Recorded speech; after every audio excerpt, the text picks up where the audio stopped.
Christophe sur France Maghreb 2. Bonjour à toutes, bonjour à tous, ravi de vous retrouver sur France Maghreb 2 ce lundi 25 juillet. J'espère que vous allez bien en pleine forme pour cette nouvelle semaine dernière avec les chroniqueurs pour cette semaine avant les vacances. On va pas partir tout à fait en vacances encore, mais presque. En tout cas, ravi de vous retrouver jusque 18h avec et au programme de cette émission tout à l'heure. Nous parlerons des compagnies low cost. Est-ce vraiment un bon plan les compagnies low cost pour partir à l'étranger en vacances, l'été ou à n'importe quel moment d'ailleurs? On en reparlera ensemble et vous nous peut-être ferez partager vos bons plans ou vos mauvais plans avec les compagnies low cost. Nous allons parler de ce qui a été voté en première lecture à l'Assemblée nationale samedi dernier, la suppression de la redevance TV. Oui, mais on va faire comment maintenant? Et puis, les Français ont de moins en moins confiance en la justice. Ils la trouvent mauvaise, cette justice. On en parle dans quelques instants sur France Maghreb 2. Le Grand Forum, Christophe Fro sur France Maghreb 2. Le Grand Forum. Avec moi aujourd'hui en ce lundi, Gamal Abina. Comment ça va mon Gamal? Ça va très bien toi. Ah bah si je t'allume le micro c'est mieux non? Ce serait pas mal, ouais, ça pourrait rendre service. Voilà, merci mon Gamal, bonjour, bienvenue, comment ça va? Bah merci, ça va très bien, on a passé un bon week-end. Ouais. Beaucoup de travail, mais enfin ça c'est normal, c'est parti du week-end. Et puis à côté de ça, les vacances sont là, donc ça fait du bien. Ah ça fait du bien, oui, à qui le dis-tu? Bien sûr. Alors aujourd'hui nous sommes le 25 juillet et on va souhaiter un bon anniversaire à une certaine Mélanie. Tu connais Mélanie? Aucune idée, mais Griffith peut-être, je sais pas. C'est elle. Ouais, je me le raconte, ouais, je déconne, non. Née en 1980, 25 juillet, Diams, La Boulette, l'un de ses plus grands succès, on se l'écoute. Sortez les briquets, il fait trop tard dans l'hôtel. Alors ouais, je me la raconte, ouais. Bon anniversaire à elle, voilà, née en 1980 à 25 juillet sur France Maghreb 2 dans le LGF. Alors les amis, on va ensemble, si vous le voulez bien, entamer nos débats, d'échanger, et le numéro de téléphone, je vous le donne. 01 46 36 19 05 pour nous appeler à n'importe quel moment dans cette émission, prendre part et débattre avec nous des différents sujets qu'on va proposer. Et on va commencer par un sondage qui est sorti, mon cher Gamal, à propos de la justice où 70% des Français considèrent que la justice fonctionne mal. Qu'est-ce que ça t'évoque déjà en premier lieu? Bah, ça a toujours été le même, c'est une sorte de marronnier à chaque fois. Le problème de la justice en France est récurrent. Ils y ont mis plus d'argent, il y a eu des réformes. Malheureusement, il y a le sentiment général que la justice, quand on est riche ou on est pauvre, quand on est influent ou quand on n'est pas influent, quand on fait partie d'une confrérie, franc-maçonne, école de commerce ou autre, eh bien, quand on rentre dans ces castes-là, en règle générale, la justice a tendance à être beaucoup plus clémente que lorsque c'est un petit voleur de sac à main. Donc c'est vrai que je comprends que l'immense majorité des Français, 70 millions d'habitants quasiment, n'aient pas confiance en la justice et au système très lourd que représente la justice. Est-ce que vous faites confiance en la justice? 01 46 36 19 05 pour nous dire un petit peu votre sentiment. Et c'est vrai qu'il n'y a qu'à regarder un petit peu les différentes affaires.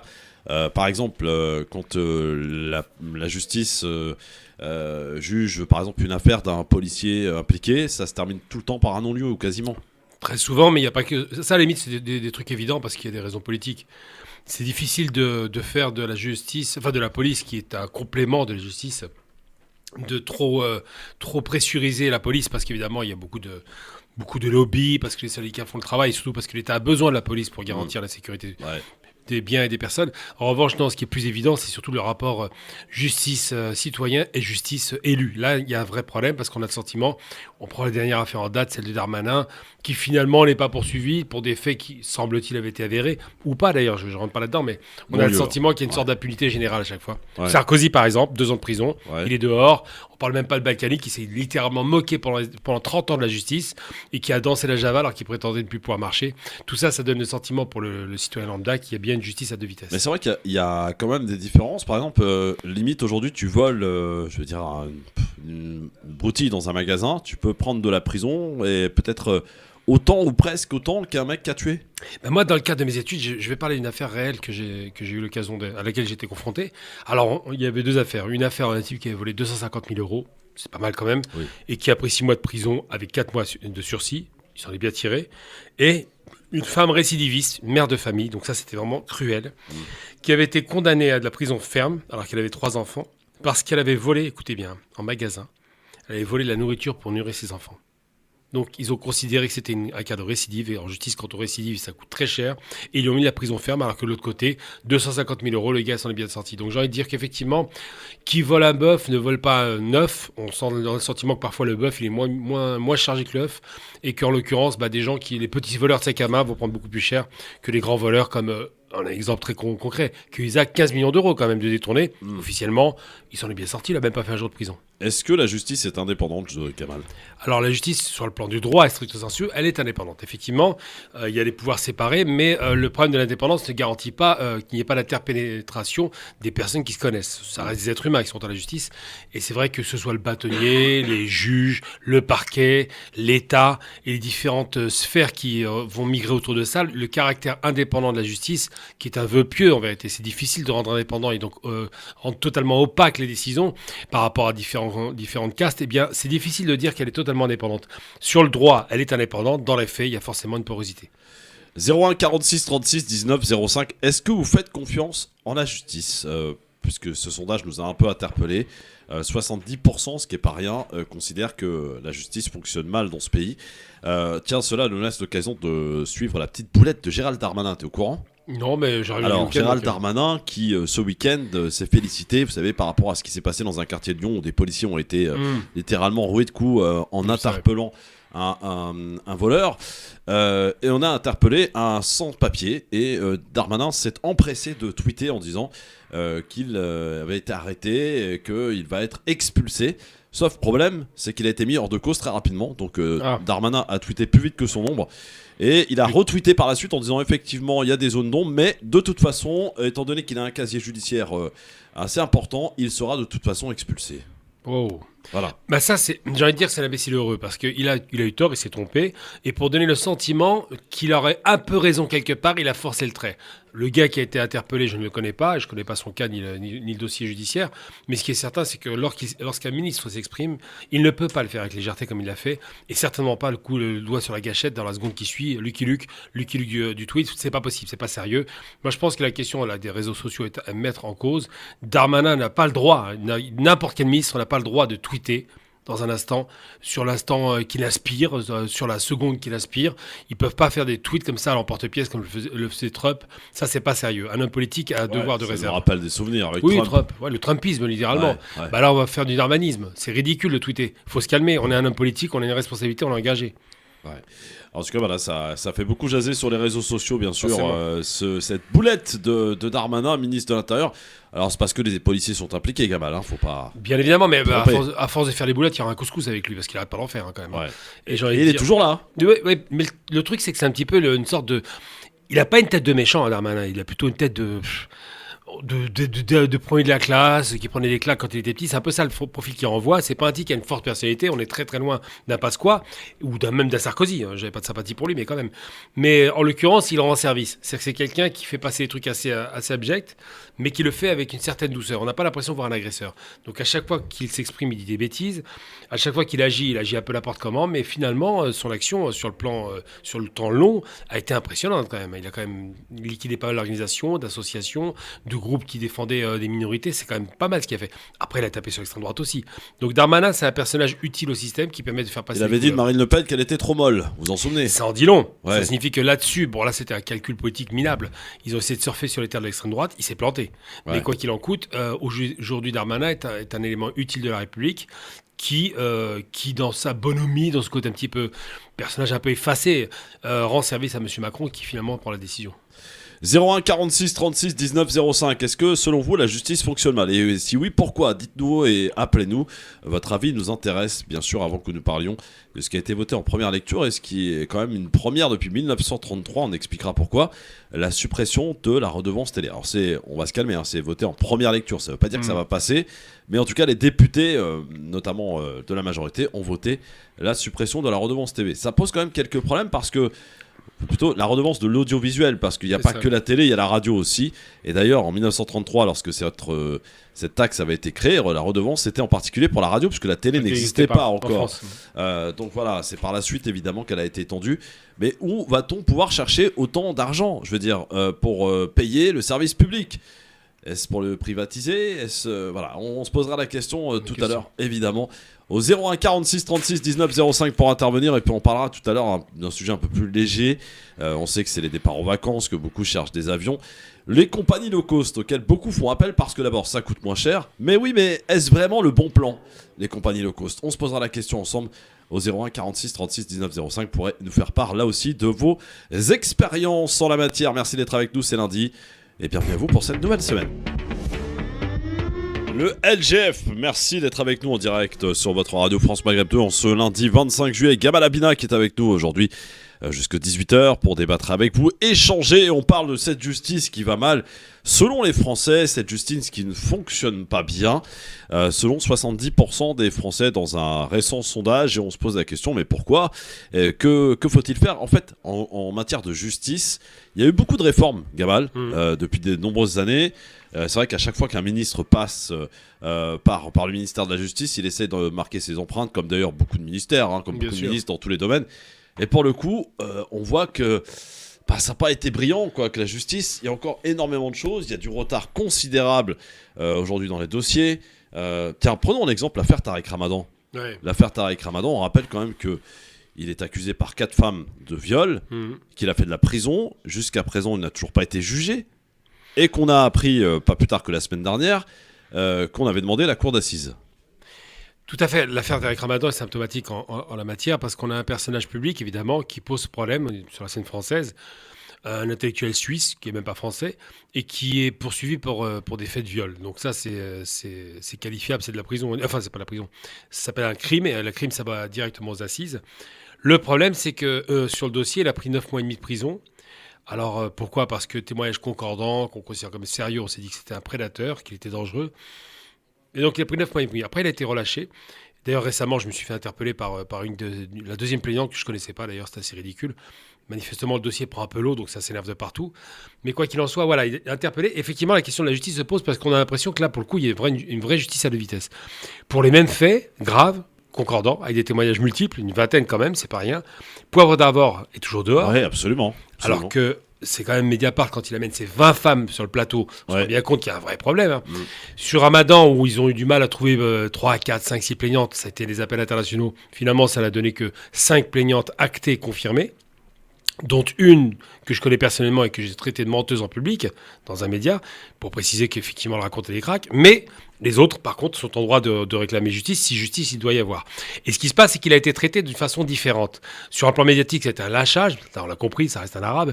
Et sur le plan judiciaire, on a eu le sentiment, alors que la police judiciaire qui faisait le travail, la criminelle qui faisait le travail, son enquête, aller vers une direction qui n'est pas forcément vers l'inculpation, vers la mise en examen, eh bien, on avait le sentiment qu'effectivement, le procès était déjà fait. Donc, c'est vrai qu'on se pose des questions. Je ne dis pas que les juges sont jugés partis, c'est pas vrai, puisqu'ils font leur travail de juge. Ils ont des éléments qui arrivent au fur et à mesure et ils évaluent les éléments. Mais aujourd'hui, il y aura bien un procès spectacle, c'est comme ça que je l'appelle, pour Ramadan. Alors, je vais apprendre quand même un truc intéressant. Tout à l'heure, tu faisais référence à la réforme de la justice et l'empreinte Dupond-Moretti qui arrive. À l'époque, on a eu la grande empreinte, évidemment, Badinter par rapport à cette fameuse réforme que Mitterrand ne voulait pas. Il faut se rappeler que Mitterrand était pour la peine de mort. Badinter convainc Mitterrand de finir avec cette barbarie, parce que c'est une barbarie. Si un innocent est tué, c'est une barbarie. Et à côté de ça, on a Dupond-Moretti qui arrive et qui doit réformer. Donc il a injecté beaucoup d'argent dans la justice, qui est trop lente, on le sait. Le temps judiciaire est très très long, c'est connu. Et surtout, et c'est le plus important, Dupond-Moretti a proposé de faire une réforme en termes de méthode judiciaire, c'est-à-dire de revenir sur le principe d'interdiction de filmer les procès. Depuis 1954, on n'a plus le droit de filmer les procès. Et là, à nouveau, on peut filmer les procès. Et qu'est-ce qui va être le procès de la rentrée, a priori Tariq Ramadan. Tariq Ramadan. Donc ça fait d'une pierre deux coups. À la fois, on filme un grand procès international. On l'a vu avec l'affaire de Johnny Depp et son ex-femme. Ouais. Donc ça fait à un l'américaine, c'est courant. Là-bas, il y a des chaînes de télé qui existent exprès pour ça. Et bien là, France Télévisions a signé l'exclusivité pour filmer le procès. Donc on a un procès, il y a des conditionnalités évidemment, il faut que les gens puissent signer, soient d'accord, qu'on donne leur nom, qu'on les floute ou pas. Mais quoi qu'il en soit, ce procès sera donc un procès vraiment international. En direct ? Non, pas en direct, c'est interdit. Il y a des lois pour ça, j'ai vu les décrets d'ailleurs. C'est filmé, il y a des conditions comme j'expliquais, donc ça peut pas être en direct. Il faut que les gens soient d'accord pour être diffusés. On peut ou pas flouter, les noms ne sont pas apparents, pas forcément apparents. Mais surtout, il faut que ça serve le procès. Il ne faut pas que ce soit quelque chose qui soit contre l'issue du procès. Ouais. Et donc, il risque d'être filmé, il risque d'être diffusé, on va en parler beaucoup. Et l'objectif de Dupond-Moretti, qui n'était pas un anti-Ramadan, lui, il a dit clairement s'il n'est pas coupable, qu'il soit relâché, et s'il est coupable, qu'il soit en prison, ce qui est normal, c'est une posture normale. Il a dit que ce seraient des procès qui seraient des procès qui vont éduquer la population. À quoi ? Eh ben, c'est vrai que les gens ne savent pas. Moi, j'ai fait un peu d'études de droit, donc je connais la musique. On y allait forcément dans les prétoires, que ce soit au TGI, au TI, au tribunal d'instance, commerce, surtout les assises, c'est plus spectaculaire, évidemment. Quand vous arrivez là-dedans, en général, il y a une vraie atmosphère bien lourde, surtout sur le palais de justice traditionnel d'origine à Paris, à la Cité. Vous avez le vieux bois comme ça apparent, les vieux immeubles d'époque, ces tenues comme ça imposées, les avocats en robe, les juges de la même façon. Tout ça, c'est une grosse machine de guerre que les gens ne connaissent pas. Ils confondent un peu tout quand on parle de justice. Ils voient surtout la justice télévisée. Et donc là, ils proposent de filmer ça pour montrer deux choses. D'abord que la justice fonctionne bien, donc c'est intéressant de l'apprendre. Et surtout, et c'est le plus important, on n'est pas un système américain, ça n'a rien à voir. Hein. Et surtout que les gens comprennent que lorsqu'on commet une infraction, ça conduit à ça. Parce que beaucoup de gens ils pensent qu'ils passent entre les gouttes du filet. Ouais. Voilà, donc là, ça l'intéresse, enfin les gouttes du filet, j'allais dire, entre les gouttes tout court, ça l'intéresse de ce point de vue-là. Et c'est vrai que c'est intéressant parce que ça veut dire des choses. Ça veut dire que quand vous engagez une procédure en justice, ça coûte très cher. C'est pas gratuit. Il faut les payer, le greffier, les policiers, enfin les gendarmes qui sont là, le juge, les assesseurs, les jurés qui doivent être indemnisés pour partie. Tout ça, ça coûte très cher. C'est des machines qui durent un certain temps. Il y a des procès qui durent 5 jours aux assises et parfois qui durent 3, 4, 5, 6 mois. Ça arrive. Et c'est en cela qu'il veut éduquer la population pour dire regardez comment se passe la justice en France. C'est pas aussi simple que vous le croyez. Alors, est-ce que, justement, la question, on peut la poser aux auditrices, aux auditeurs, est-ce que vous seriez favorable, vous, à ce qu'on généralise ce procédé, à savoir de filmer les procès, de les téléviser, pour que chacun comprenne effectivement qu'on encourt tel type de peine lorsqu'on commet tel ou tel acte. Ça peut-être permet de freiner quelques citoyens. 01 46 36 19 05, est-ce que vous seriez favorable à ce qu'on généralise cette idée de filmer les procès, alors pas en direct à l'américaine, parce que je crois qu'en Amérique c'est en direct. Hein, voilà, je vous dis, il y a même des chaînes qui sont consacrées à cela. C'est vraiment des procès spectacles aux États-Unis. C'est une justice très particulière. On se souvient de l'affaire DSK, vous vous en souvenez évidemment. Bien sûr. En menotté, puis relâché, parce que là-bas, si tu as de l'argent, tu peux t'en sortir aux États-Unis. Il y a plusieurs méthodes là-bas. Il y a d'abord le plaider coupable. Le plaider coupable, ça permet de réduire la peine, voire pas de procès simplement. On s'arrange. On s'arrange financièrement. Si la personne plaide coupable et que les faits sont pas trop graves, il n'y a vraiment pas de meurtre, hein, à ce moment-là, il n'y a pas de procès, il n'y a pas de cette mise en scène un petit peu oppressive, et on peut s'arranger pour indemniser la victime quand il y a effectivement une reconnaissance de ce fait. Là, on voit qu'en France, par exemple, quelqu'un de connu, Bolloré, a fait un plaidé coupable, il s'est cru aux États-Unis, il a fait une erreur, et la juge s'en fiche complètement. Elle a dit on continue. Ouais. Vous reconnaissez les faits, ça va être encore pire. Parce que maintenant, on sait que vous avez, sur l'affaire des ports, dans laquelle il soupçonnait d'avoir corrompu le président à l'époque, je crois que c'est Alpha Condé, si je ne me trompe pas, on sait que vous avez été, que vous êtes un corrupteur, que vous avez obtenu ces fameux ports en favorisant l'élection de ce président. Donc tout ça pour dire que en France, donc je disais, le fait de payer, ça ne marche pas. C'est pas comme aux États-Unis. Aux États-Unis, vous pouvez payer effectivement, et ça peut fonctionner. Ensuite, aux États-Unis, le principe, c'est le vice de procédure. C'est très très utilisé. Et il y a des spécialistes de ça pour faire en sorte que, comme O.J. Simpson, soit relaxé alors qu'on a quasiment un direct quand il commet le crime contre sa femme et son amant. Donc vraiment, c'est extraordinaire comme méthode. Alors, favorable ou pas à la justice télévisée, 01 46 36 19 05, et est-ce que vous êtes d'accord avec la majorité des Français qui illustre dans ce sondage, 70% considèrent que la justice fonctionne mal, qu'elle n'est pas bonne, qu'elle est mauvaise. 01 46 36 19 05 pour nous en parler, évidemment, nous donner votre avis. Petit cadeau musical, mon Gamal. Ah.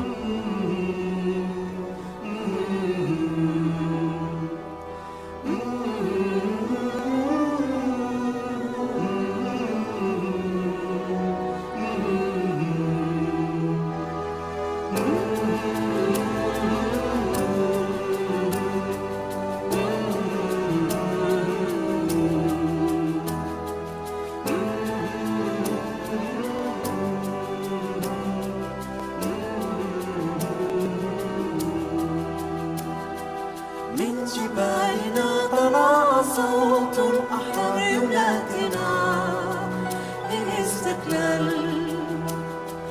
من جبالنا طلع صوت الأحرار ينادينا للاستقلال. ينادينا للاستقلال، لاستقلال وطننا. ينادينا للاستقلال، لاستقلال وطننا. تضحيتنا للوطن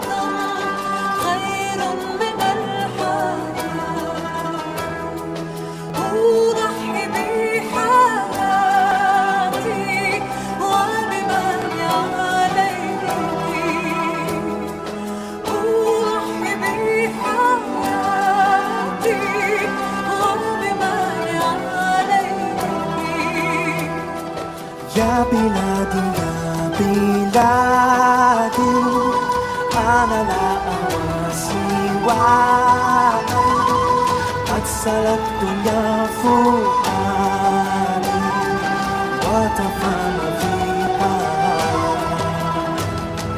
قد سلت دنيا فؤادي وطفل فيها كل شيء فيك حبه مثل النبات رايح فيك تستهي فيه الحياة يا ترى يأتيك يوم تزدهي فيه الحياة من جبالنا طلع صوت الأحرار ينادينا بالاستقلال من جبالنا طلع صوت الأحرار ينادينا بالاستقلال يولادنا بالاستقلال باستقلال وطننا يولادنا بالاستقلال باستقلال وطننا. Magnifique mon gamin là. Sublime hein. C'est ma préférée celle-là. Quelle chanson. Ouais, c'était chanté en 45 Ouais. à Steve, quand il y a eu la révolution. Et ils les ont massacrés effectivement à la suite de ça, parce que c'était un chant révolutionnaire qui était très très ancré dans la population.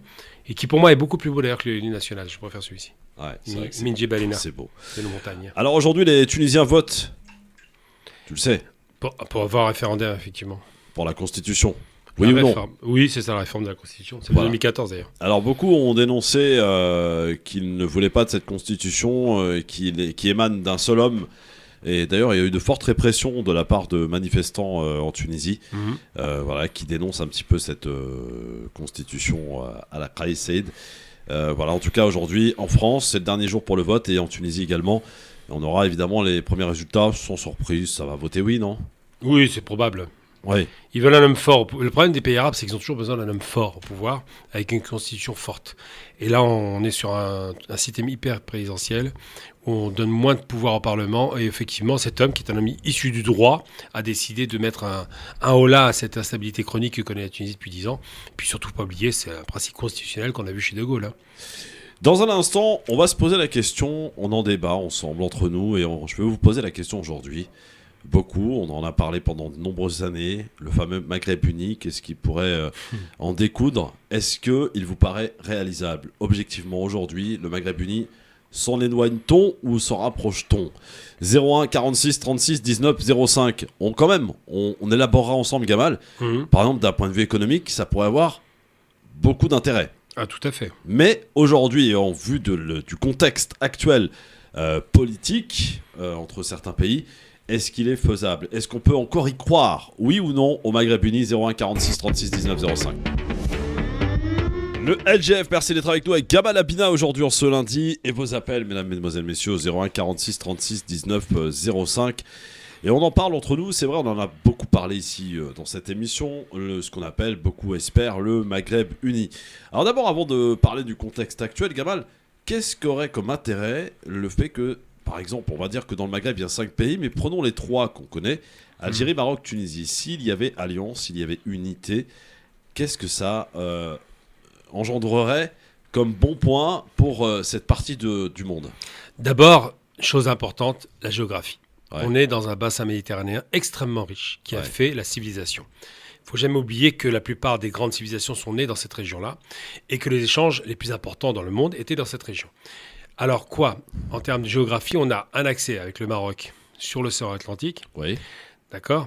Un accès du Maroc, Algérie, Tunisie sur la Méditerranée, mais surtout un accès sur tout le monde subsaharien par la côte et par le désert. Ouais. Donc ça crée déjà une dynamique de développement de richesse intéressante. Ensuite, intra-maghrébine. Les 3 pays du Maghreb ont une richesse commune qu'ils semblent oublier. Et malheureusement, c'est une solution que j'avais proposée d'ailleurs il y a peu par rapport à la question de cette tension ridicule qu'il y a entre l'Algérie, le Maroc et le Sahara occidental. C'est de créer une sorte de cartel, genre, je le dis là, je le balance directement à la radio, puisque malheureusement, les conditions ne sont plus réunies. Un cartel de ces 3 pays qui tous les trois recèlent cette ressource extraordinaire et extrêmement rare qu'est le phosphate. Si on faisait un cartel du Présent en phosphate, Tunisie surtout. Tunisie, Algérie, Maroc, ces trois pays sont regorgés de phosphate, et le Sahara occidental. Si on se met d'accord sur un cartel comme ça de ces trois pays, qu'est-ce que ça donnerait? Concrètement, d'abord, ça réglerait la question du Sahara occidental parce qu'on se mettrait d'accord sur le Maghreb et plus sur les pays dans les frontières connus actuellement.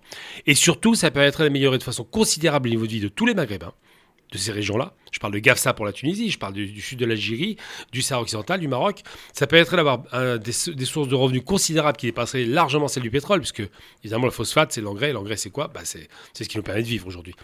Et ça, c'est une question qui doit être posée. Ensuite et surtout, parce que c'est une population jeune, on a quasiment 100 millions d'habitants à 3 pays, on a des gens très formés à l'étranger qui pourraient revenir, on a la possibilité, on a les saisons les plus merveilleuses là-bas qui soient. Je veux dire, c'est doux toute l'année, on n'est pas sur des froids hivernaux monstrueux, même si à la montagne il fait un peu froid.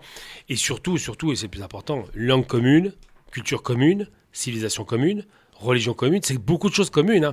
Il manque juste une monnaie commune qui ferait une monnaie de référence, qui deviendrait de fait une devise. Tous ces éléments sont importants. Et le Maghreb uni, ça donnerait quoi? Ça donnerait la possibilité de discuter avec l'Europe de façon égale, de façon un petit peu où on nous respecterait, puisqu'il y aurait un PIB qui monterait de façon considérable. Actuellement, il est à peine à 400 milliards sur ces trois pays, mais bon. Et on pourrait discuter avec le monde arabe de façon aussi égale, qu'on ne serait pas considéré comme étant des quantités négligeables. Ça pour dire que l'Union du Maghreb, ça permettrait d'amener la paix, la prospérité, le développement économique et les échanges intermaghrébins. Par exemple, le Maroc a un déficit en matière d'école. On sait très bien qu'ils n'ont pas beaucoup de moyens par rapport à la formation. L'Algérie est excellente dans la formation et la Tunisie encore plus.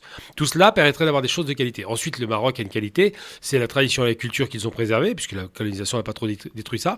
Ils pourraient partager cela aussi, puisque c'est des compétences. Et ça permettrait de mutualiser les gains plutôt que les pertes actuelles. Alors comment s'unir et tout en gardant sa spécificité? Alors, la spécificité géographique est une spécificité héritée des frontières coloniales. Après, il y a bien des spécificités géographiques régionales. J'entends par région qu'il y a autant de différences entre un Kabyle et un Mzab qu'il y a de différences entre un Tunisien de Carthage, le fameux empire carthaginois, et un Marocain, par exemple, de Meknès. C'est deux choses qui n'ont rien à voir. Mais par contre, la richesse de ces pays, c'est qu'ils ont des traits communs considérables. Et cette spécificité ne peut pas être démentie. Preuve en est, je prends l'Algérie, par exemple, qui est un État-continent quasiment. C'est le plus grand pays d'Afrique. C'est le plus grand pays arabe, pas l'oublier. À tout point de vue, c'est le plus grand partout. Et l'Algérie, vous le traversez d'est en ouest, du nord au sud, 1200 km d'est en ouest. Du nord au sud, il y a quasiment 2000 km. C'est considérable. Là, les spécificités sont préservées. C'est-à-dire que ce géant économique qui pourrait être constitué ne casserait pas la dynamique de développement local et de culturel spécifique de chaque pays. Oui, alors quand on t'écoute parler, Gamal, et on veut bien te croire, mais pourquoi on n'y arrive pas? Alors simplement parce qu'en 86, quand ils ont tenté l'Union du Maghreb arabe, il y avait la Libye, qui a été détruite aujourd'hui malheureusement, qui était très engagée là-dedans, qui y croyait, qui voulait y croire, parce qu'ils ont qualifié de nombreuses fois tenté des unions avec les Égyptiens, avec les Marocains, avec la Tunisie, ça n'a pas marché.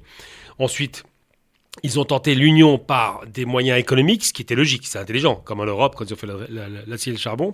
Mais ce qui n'a pas fonctionné, c'est qu'il y a des modèles idéologiques qui sont différents. Par exemple, le Maroc s'inscrit clairement dans l'ultralibéralisme américain. Même pas français, américain. Ouais. On est dans une vision très américaine. L'Algérie était plutôt dans un modèle d'obédience socialiste communiste, inspiré par le bloc soviétique, qui traditionnellement l'avait soutenu. La Tunisie, c'est un mix des deux. La Libye, c'est pareil, c'était très socialisant, très, très contrôle de l'État. Donc tous ces éléments font qu'il y a tellement de disparités en termes de vision économique et politique que ces pays ne pouvaient plus être d'accord entre eux à cause de ça. Mais ça, c'est des convergences qui auraient pu se dépasser. Mais en 86, quand ils ont fait ça, ça aboutit en 92 à ce qui est ce fameux gazoduc qui reliait l'Algérie, le Maroc et l'Espagne. Donc c'était le premier jalon vers cette intégration.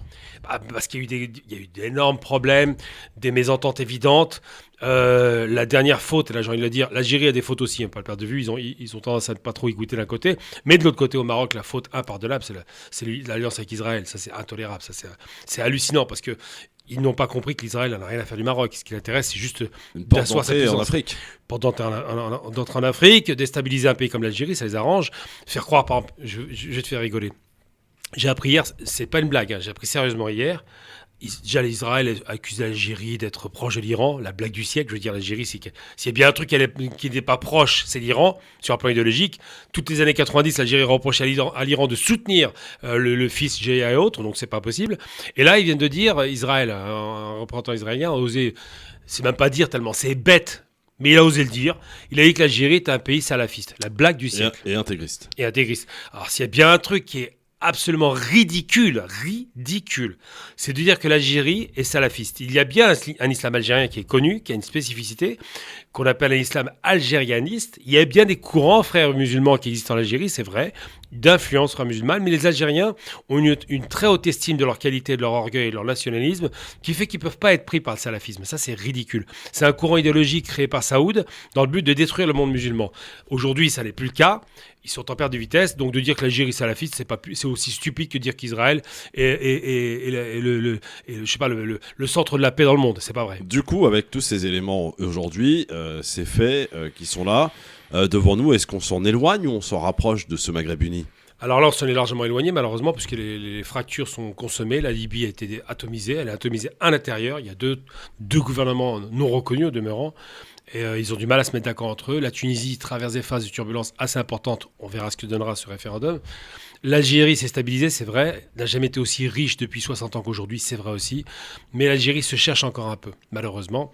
Et cherche le chemin de la réussite du développement. C'est obsessionnel, ces Algériens. Ils veulent sortir du tout import et de la capacité chronique à fabriquer des choses. Ça arrangerait qui, en fait, l'unité du Maghreb, à part les pays concernés ?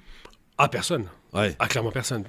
Au premier rang desquels l'Espagne et la France. Ouais. Pourquoi ? Parce que l'Espagne et la France n'ont pas d'intérêt à ce que ces pays-là se développent des industries et n'aient plus besoin de leurs produits. Parce qu'aujourd'hui, que ce soit le Maroc, l'Algérie ou la Tunisie, un peu moins la Tunisie, mais on va quand même le dire, ce sont les pays qui quasiment apportent tout de ces pays-là à l'Europe. Les accords d'association ont été extrêmement néfastes aux sociétés locales qui produisaient de la richesse. Donc évidemment, si ces pays se mutualisent leurs forces, évidemment que ça n'arrangera pas les compétiteurs, ceux qui sont en concurrence économique. Pourquoi ? Parce que ces fameux concurrents économiques, ils ont un marché devant eux de 100 millions de personnes. Ils veulent surtout pas que ce marché leur glisse des doigts. Mais alors, il y a une différence quand même, Gamal, entre les dirigeants de ces pays-là et les peuples. Parce qu'on sent que chez les peuples, voilà, il n'y a pas de problème. Mais il n'y a jamais eu de problème avec les peuples. Les peuples sont D'ailleurs, unis ils comme les continuent 5 doigts de la se marier main. entre eux, voilà, il y a un mélange considérable. Je vais dire, les peuples sont unis comme les 5 doigts de la main. Il y a des petits pays, l'auriculaire, effectivement, et il y a les grands pays, l'Algérie. Ces peuples sont très unis. Pourquoi ? Parce que c'est la même main. Les 5 pays du Maghreb, c'est les mêmes peuples. On boit le thé de la même façon, on a la même religion, je disais, la même culture, la même tradition. On est même de même culture arabo-musulmane, même si une majorité est berbère, évidemment, et africaine. Mais ces peuples-là n'ont aucun problème. Ils se marient, se rencontrent, festoient ensemble, à telle enseigne que les mariages maintenant maghrébins sont les mariages marocains. Je traduis. Les mariages, le code de mariage aujourd'hui fait dans tout le Maghreb copie complètement les codes de mariage marocains, avec les Ngafa, avec ces fêtes comme ça un peu, ces grands spectacles festoyants, les femmes qui changent 10 fois de costume, on les porte sur un siège, tout ça c'est le côté un peu royaliste qui a quand même imprégné la population. Ils aiment cette beauté par rapport au mariage. Mais alors, du coup, quand on t'écoute, et après tout ce détail concernant les bienfaits que pourrait avoir ce Maghreb uni, finalement, ces pays répondent à l'intérêt des autres pays étrangers. Tout à fait. Le but, c'est de les diviser pour mieux régner. Parce que le principe anglais qui est appliqué avec brio au Maghreb, c'est de chercher des points de division qui sont marginaux pour faire en sorte que ces pays ne soient pas forts. Les 5 pays du Maghreb, s'ils s'unissaient, deviennent une puissance considérable économique, deviennent un modèle économique pour le reste du monde arabe, parce qu'il y a quand même 22 pays arabes aujourd'hui en déshérence. Et surtout, ces 5 pays ont une force que les autres n'ont pas. 5 pays du Maghreb, je précise bien pourquoi ces 5-là, c'est par hasard. Libye mise à part, mettons Libye de côté parce que Libye était sous contrôle un temps sous contrôle italien. Mais l'Algérie, Maroc, Tunisie et Mauritanie parlent le français. Ouais. C'est-à-dire qu'ils ont une double culture, arabo-musulmane et française. Et ça, c'est une force énorme, parce que ça veut dire qu'on a une diaspora considérable à l'étranger. Il y a quasiment presque 12 millions de personnes qui sont en dehors du Maghreb. Mais le poids du peuple, mon cher Gamal, est-ce qu'il peut peut-être arriver à ce qu'on aspire à un Maghreb uni ? Est-ce que le peuple seul peut y arriver ou pas ? Là, j'ai eu une intervention récemment à une chaîne de télévision algérienne dans laquelle j'ai eu des propos extrêmement modérés par rapport à ce qui se passe au Maroc. Pourquoi ?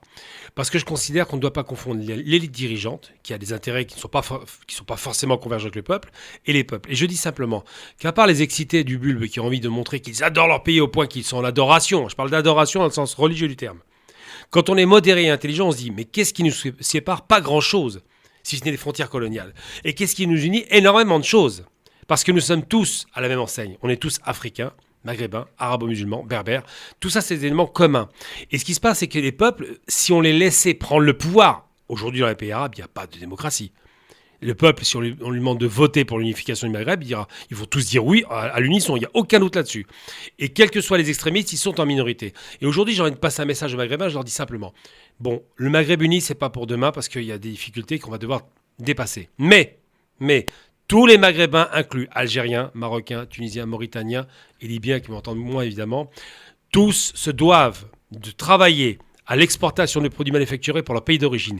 Tous se doivent, parce qu'ils ont une responsabilité, je parle de la diaspora, d'aider leur pays à sortir des difficultés. Ils ont cette responsabilité devant Dieu, devant les hommes et devant leur famille. Donc c'est ça qui m'intéresse. Je ne parle pas aux dirigeants, je ne leur fais pas confiance, je parle au peuple. Battez-vous pour que vos pays décollent. 01 46 36 19 05, ça m'intéresse, ça nous intéresse. Est-ce que vous pensez possible ce Maghreb uni un jour? Est-ce qu'on le verra de notre vivant? C'est vrai qu'on s'en éloigne, étant donné l'aspect géopolitique, les alliances qui sont complètement différentes. En prenant l'Algérie et le Maroc, on voit qu'il y a eu un chemin complètement à l'opposé entre ces deux pays. 01 46 36 19 05. Est-ce possible encore? Peut-on encore y croire? Ou c'est utopique? 01 46 36 19 05.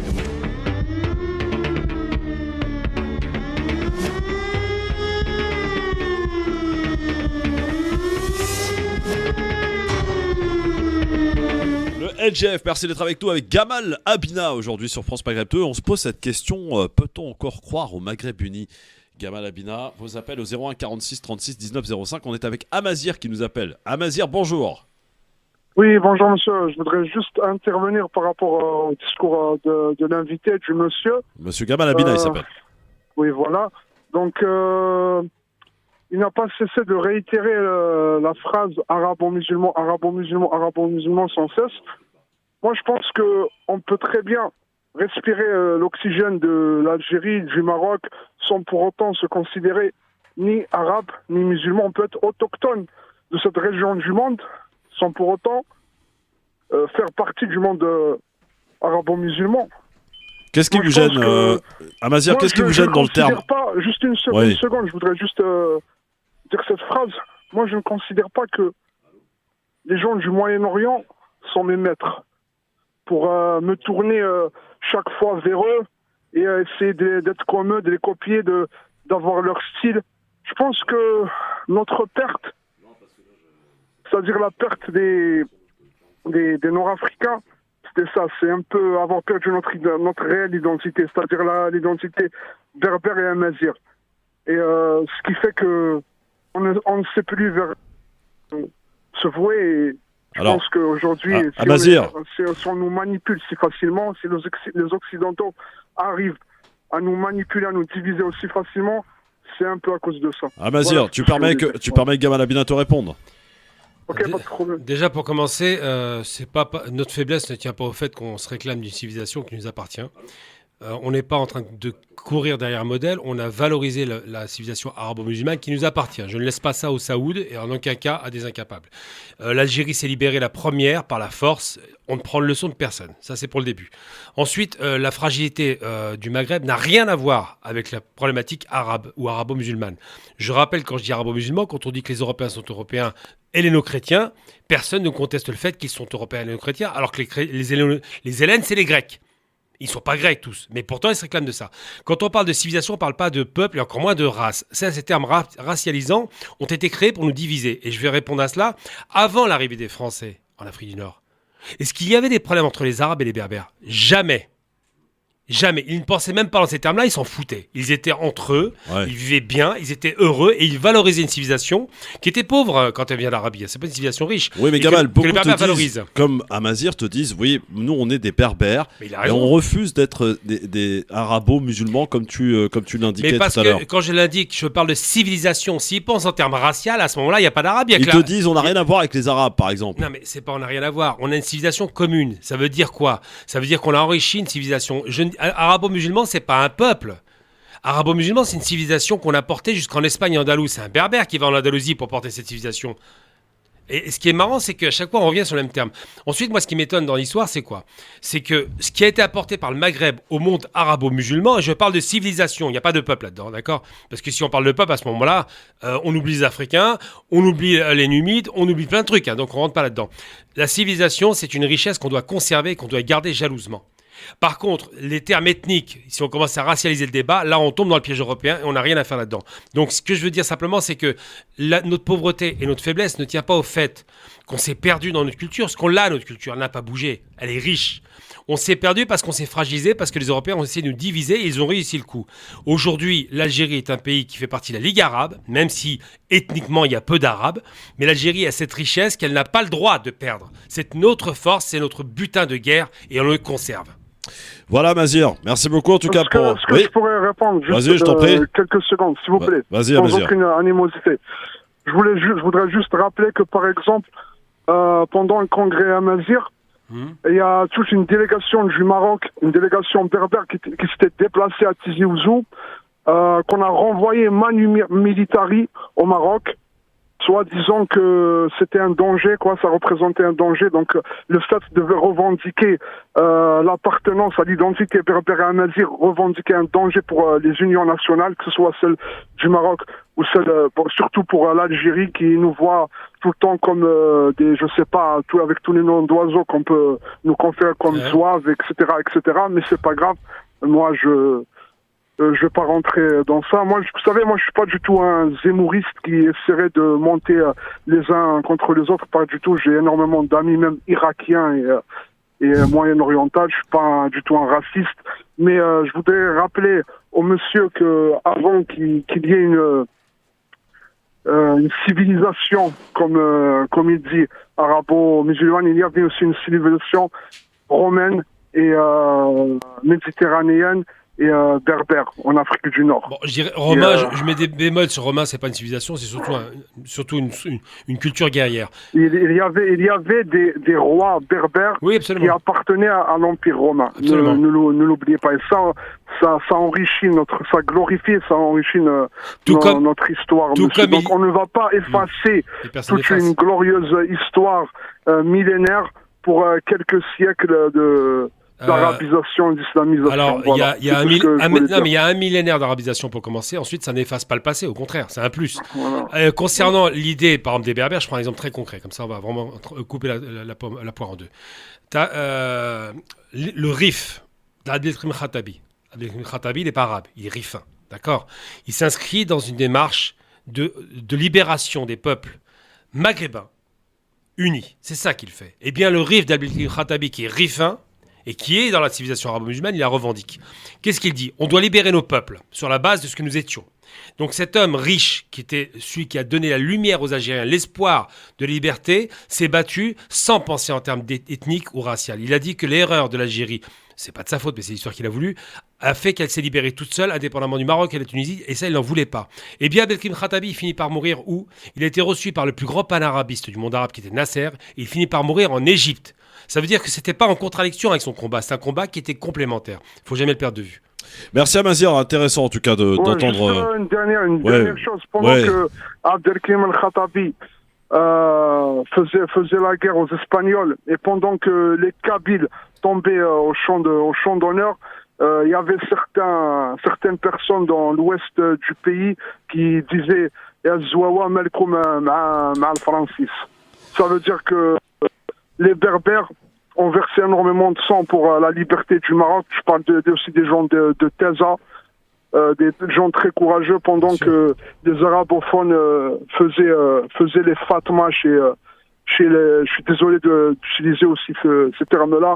Chez les Français, étaient très joyeux d'être asservis par les Français. Tout à fait, les arabophones, d'accord. Malheureusement, on ne parle pas assez de ça. On l'a dit. Merci Amazir, merci beaucoup. À bientôt. C'est intéressant d'entendre évidemment les auditeurs là-dessus échanger sur un... Je vous rappelle qu'on parle d'un possible Maghreb uni. Est-ce qu'on s'en éloigne ? Est-ce qu'on en est proche ? Est-ce que finalement les peuples peuvent y aspirer ? Peuvent le faire, tout simplement.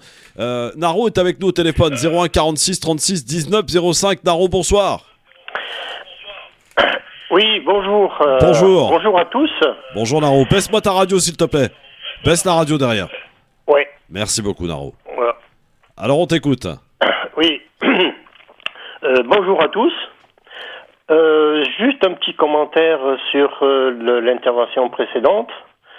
Excellente réponse de Gamal, ne pas mélanger, alors l'histoire, tous les pays ont une très longue histoire, et ne pas mélanger arabe en tant que langue, et en tant que, c'est la langue arabe, qui de l'Espagne jusqu'à de l'autre côté de l'Asie, et l'ethnie arabe, Arabie Saoudite ou al Moyen-Orient, etc., etc. Je vais pas développer là-dessus, ça a été très bien fait par Gamal.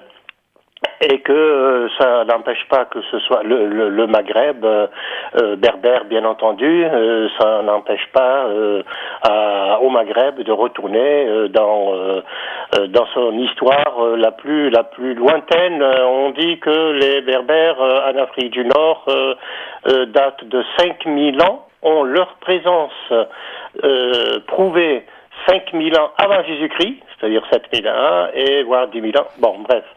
Alors, concernant le Maghreb, le Maghreb, d'ailleurs, il pourrait ne pas s'appeler le Maghreb arabe uni, ça réconcilierait peut-être les choses.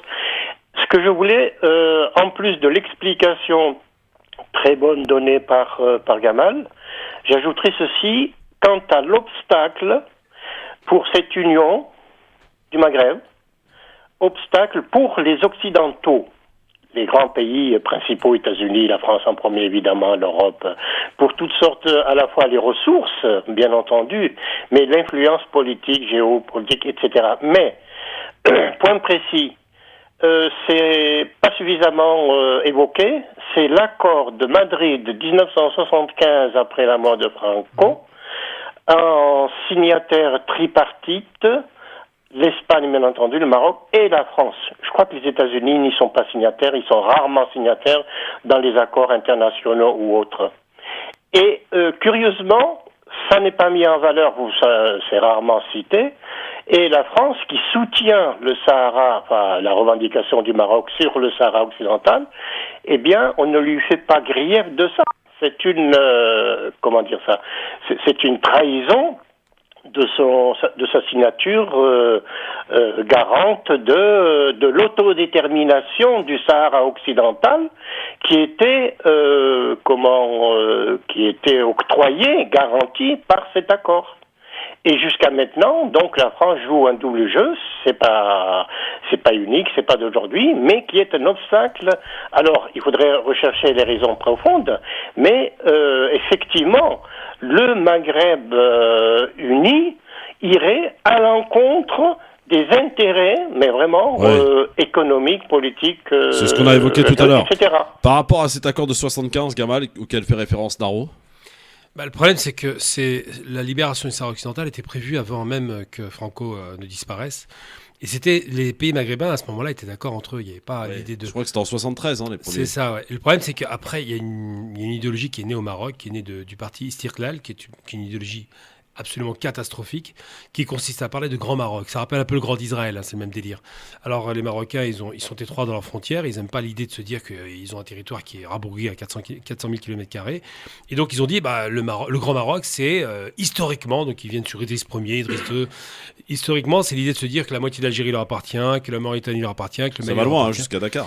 Ah oui, mais le problème, c'est que si chaque pays revendique, parce qu'il y a eu 2-3 présences de consuls dans 2-3 régions, l'entièreté du territoire, à ce moment-là, le Maroc n'existe plus. À ce moment-là, c'est le monde arabe qui se reconstitue, des frontières de ce qu'on appelle... Alors, Maghreb en arabe, Maghreb, ça signifie l'Occident, d'accord ? Et Mashrek, ça veut dire l'Orient. Donc, du Maghreb au Mashrek, le monde arabe doit être dirigé par un seul pouvoir, et ce serait le pouvoir califal. Donc, si on commence à entrer dans ce genre de délire-là, ça peut durer. Mais en réalité, le Maroc, c'est vrai qu'il y a cette idéologie qui est restée. Chez les Istiqlal, c'est eux qui ont apporté malheureusement cette mauvaise idée. Et aujourd'hui, les frontières en question qui sont héritées de la colonisation ne peuvent pas être touchées pour ces raisons-là, parce qu'il y a beaucoup de gens qui ne seraient pas d'accord de se retrouver sous un régime monarchique plutôt qu'un régime présidentiel ou autre. Un point juridique très important, si tu permets. Et pour finir, Naro. Oui. Je ne me souviens plus de la date précise, mais c'est dans les années 80. Le secrétaire général des Nations Unies a posé sur cette question, sur cette affaire, une question à la Cour internationale de justice. 2 questions. Première, est-ce que dans l'histoire, les tribus du Sahara occidental ont eu des liens ou pas avec le sultan du Maroc de l'époque ? La réponse fut oui. Deuxième question, est-ce que ces liens, cette fréquentation entre les deux parties signifie suggestion du Sahara occidental, c'est-à-dire des tribus, au sultan du Maroc? Autrement dit, ça voudrait dire, est-ce que ça appartient, de par ces liens, le territoire et les tribus appartiennent au sultan du Maroc? La réponse fut non. Et cette question a été évoquée lors d'une grande conférence à Paris dans les années 80, où à la tribune figurait un représentant du Maroc, du gouvernement du Maroc à l'époque à la tribune, un professeur dont j'ai oublié le nom, qui a fait partie du conseil d'administration de l'Institut du monde arabe, à Paris, et qui dit à la tribune, il dit, la Cour internationale de justice, donc le droit international, est d'accord avec la thèse marocaine. J'ai crié non, en évoquant cette décision de la Cour internationale de justice. C'est la deuxième question et la réponse négative de la Cour de justice qui prévaut, et non pas la première à laquelle fait référence ou se prévaut le Maroc. Donc, juridiquement parlant, en droit international, la Cour a été consultée, elle a répondu non. Et après, c'est de la politique. Après, c'est de la politique. Merci Laro pour ces éclaircissements en tout cas. Très bientôt, 01 46 36 19 05. Évidemment, autre appel, et peut-être d'ailleurs le dernier avant que nous passions à un autre sujet. Allô, bonjour. Bonjour. Allô. Allô. Oui, ton prénom, pardon, tu me le rappelles? Youssef. Youssef, tu nous appelles d'où? Des Yvelines. Youssef, on t'écoute. Alors, je sais pas si je vais être à côté, parce que j'ai pris le débat en cours. En gros, c'est sur l'Union du Maghreb, c'est ça? Oui, est-ce que c'est possible? Parce qu'on en parle entre nous. Ça sera voilà. possible déjà quand on commencera, parce que honnêtement, ce que j'entends, alors Gamal, des fois, le nombre de fois où tu dis des fois des erreurs, il y a le côté il n'y a pas de milliardaire en France. J'avais déjà appelé une fois, tu n'étais pas là. Sache que le plus jeune milliardaire de France, il est tunisien d'origine. Donc, milliardaire, faut donner le nom, ça m'intéresse. Voilà, il a créé les assurances, je me rappelle plus, il est de Romans-sur-Isère, là. Vous avez reçu une fois une députée de là-bas. Il faut donner le nom, ça m'intéresse. C'est une assurance, je sais plus comment elle s'appelle. C'est un des premiers actionnaires de Fnac Jartier. Voilà, ouais, son nom, c'est quoi? Je ne raconterai pas un qui va pareil dans la région Rhône-Alpes qui a créé des maisons de retraite et tout. Bon, après, j'éviterai les Bourrat de Boudjela et tout qui sont juste millionnaires. Il n'est pas milliardaire, on est d'accord. Voilà. Mais le plus jeune milliardaire de France, tu tapes et tu regardes. Je cherche justement tunisien, on va regarder. Voilà. Ça veut dire que c'est l'exception qui confirme la règle si jamais il existe, mais je crois pas qu'il existe. Ah non, il y en a beaucoup qui sont. Il y en a très peu. Qui sont très à un niveau aussi. Tu les vois pas. Moi, personnellement, qui suis taxi, le nombre de banquiers d'affaires que je prends d'origine maghrébine, j'hallucine à chaque fois. Mais banquier, ça veut rien dire. Banquier, c'est pas milliardaire. Non, on parle de créateur de richesse. Des revenus consultants, en gros, qui arrivent. Après, bon, alors, on n'est pas unis. Revenons sur le Maghreb uni, Youssef, voilà. si tu le permets. Déjà, quand tu me parles division, ouais. Déjà quand tu utilises le terme, moi personnellement je devrais dire que je suis un chaoui. Je n'utilise plus ce terme-là depuis très longtemps, depuis que j'ai appris d'où ça venait. Kabyles, chaoui sont des termes déjà de colons. Et quand je parle de colons, je vais reprendre pas moi, en gros je vais prendre une phrase de Matoumines, je parle de la colonisation justement musulmane quand ils sont arrivés. Même si je suis musulman, mais en gros on considère, quand je dis musulman, je parle pas de la religion, mais en gros de l'empire ou du royaume, comme vous voulez dire. Voilà. On est d'accord? Donc c'est des termes qui sont déjà faits pour nous diviser. Voilà, il y a eu des tests génétiques qui ont été faits sur toutes les wilayas du Nord, le gène Amazir, et je prends pas berbère parce que ça vient de barbarus, et que moi je me considère pas comme un barbare, voilà, même si on veut dire qu'à l'époque des Romains ça voulait pas la même dire, ça je commence à couper quoi, on me coupe, voilà, donc je reviens, donc c'est la majorité. Donc pour que l'union du Maghreb soit valable, déjà enlève les termes arabes. Moi, avant d'être taxi, j'étais cuisinier. J'ai travaillé chez des Syriens, chez des Libanais, je n'ai rien en commun avec eux. Culturellement et tout, j'ai plus de points communs avec un Malien, que ça soit sur la musique, sur la... Allô? On écoute. Très intéressant, t'écoutes. Sur la culture et tout, qu'avec un Libanais, un Syrien, rien que dans la manière de manger. On ne mange pas pareil. Ils mangent des méfaits, en fait, ce que nous on appelle des kémias, c'est-à-dire que c'est des amuse-gueules pour nous. Ensuite, on attend le plat. Voilà, eux, ils mangent ça ça va être ça leur repas. Et musicalement, il y a des sons, mais c'est des sons sémites, on va dire, c'est des sons méditerranéens. Je veux dire, vous allez sémite, ça veut dire quoi? Dans le sud de la Sicile, j'ai trouvé cette culture-là aussi. C'est quoi sémite? Dans le machin. Et pourtant, on va pas me dire que les Siciliens, c'est des Arabes. Vous voyez ce que je veux dire? Il y a une culture méditerranéenne qui est, ça c'est sûr, mais que dire qu'on est des Arabes, non, c'est faux. Alors, même notre langue, même si officiellement la langue, c'est de l'arabe, parlez le maghrébin en Arabie Saoudite, ils vous comprendront pas. ils vous comprendront pas. Et pourtant, phonétiquement, on va être, au niveau du son, on va passer ces arabes. Et à un moment ou à un autre, il faut regarder, quand vous parlez des Français qui parlent de civilisation, les Français ont mis en valeur leur culture gauloise. Notre culture qui vraiment, si on se remonte, parce que quand vous dites que les frontières sont héritées de la colonisation, vous avez déjà vu les frontières de la Numidie de l'époque? Il allait du fleuve Moulia, qui est au Maroc. C'est pas la colonisation, mais c'est pas une colonisation. De quoi? Faut pas confondre. C'est pas de la colonisation à l'époque de la Numidie, ça n'a rien à voir. Non, j'ai pas parlé. Quand on m'a dit, j'ai dit quand tu dis que les frontières du Maghreb sont issues de la colonisation. Tout à fait. Maintenant, il y avait déjà des royaumes à l'époque, des royaumes numides, c'est-à-dire quand il y avait les morts du côté du Maroc et nous les numides, vous verrez que les frontières c'est pratiquement les mêmes. Pas du tout. Pas du tout. Alors, je suis désolé. Pas du fleuve Moulia, la Numidie. Alors, et donc des lignes droites comme ce qu'on voit découpées à la carte comme ça par. J'ai pas dit que c'était, mais en majoritaire, on va dire culturellement, c'est à peu près ce que vous allez retrouver Maroc, Tunisie. Mais c'est faux, c'est pas vrai, c'est faux. Ah bon, Carthage, ça s'est arrêté où alors? Carthage, c'est dommage, c'est une région. Carthage, c'est un empire. L'empire carthaginois, ça se réduit à la Tunisie. C'est un bout de la Tunisie, le nord uniquement. Uniquement le nord, qui a été balayé par Numidie. On va pas revenir sur le truc, c'est un peu long, mais en substance, non. Ce qu'on parle de frontières coloniales. Comment? Mais il faut arrêter de penser que nous sommes issus, en fait, qu'on n'a pas d'histoire, qu'on n'a pas de passé. Mais qui a dit ça? Notre passé est beaucoup plus important que ce qu'on pense. Mais qui a dit ça? Moi, je me suis intéressé à pourquoi je préfère le terme d'Amazir, d'ailleurs, et pas de Kabyle, Chaoui, parce que déjà, c'est des termes qui sont faits pour nous diviser, déjà, en Algérie. Qui sont faits pour donner l'impression qu'il y a plusieurs peuples en Algérie. Personne n'a dit qu'il n'y avait pas d'histoire. Je suis originaire de, je suis Chaoui, mais pourtant toute ma famille depuis pratiquement 300 ans est à Tlemcen. Est-ce que tu as des points? D'accord. Culturellement, quand on regarde nos traditions, on voit bien. Juste pour poser une question. Juste, on discute ensemble, on débat. C'est très intéressant. Il faut qu'on s'écoute. Gamal. Alors, poser une question. D'abord, c'est pas un peuple amazigh, ça c'est un mythe. Ce sont des peuples qui sont. Mais qui a été unis, maman. Non, ils n'ont jamais été unis, c'est pas vrai. Ça, avant, Matinissa, il tapait pas monnaie. Il y avait pas un royaume de Numidie. Il frappait monnaie dans une région. Il y avait pas un peuple uni, c'est pas vrai. Est-ce que t'as un point non, objectivement. Est-ce que tu as on n'est pas unis. Bien sûr qu'en France on n'est pas unis. C'est une discussion, c'est tout seul. Est-ce que tu as un seul point commun avec les Chaoui et les Targhi? Est-ce que tu te sens un point commun avec eux? Tu parles même pas leur langue. Je me sens pas, mais moi je suis né en France déjà, ça n'a rien à voir. Un Chaoui des Aurès, un Chaoui de Khenchla, il a rien de commun avec un. Mais je me sens commun avec cette histoire amazigh. Je me sens commun. Mais c'est des histoires, c'est pas une histoire. Quand je suis à Betna, je me sens commun. Quand je suis à Tlemcen, je me sens en point commun avec eux. Quand je suis à Gardaya, je me sens point commun parce que je sens cette culture. Gardaya est moitié amazigh, moitié arabe. Ensuite, pour ce qui concerne Tlemcen, la majorité sont d'origine espagnole, faut être très clair. La majorité sont d'origine espagnole. Fruit de la Reconquista, mais ça on va pas revenir, ça va être long à expliquer, mais bon, simplement, il faut arrêter de réduire.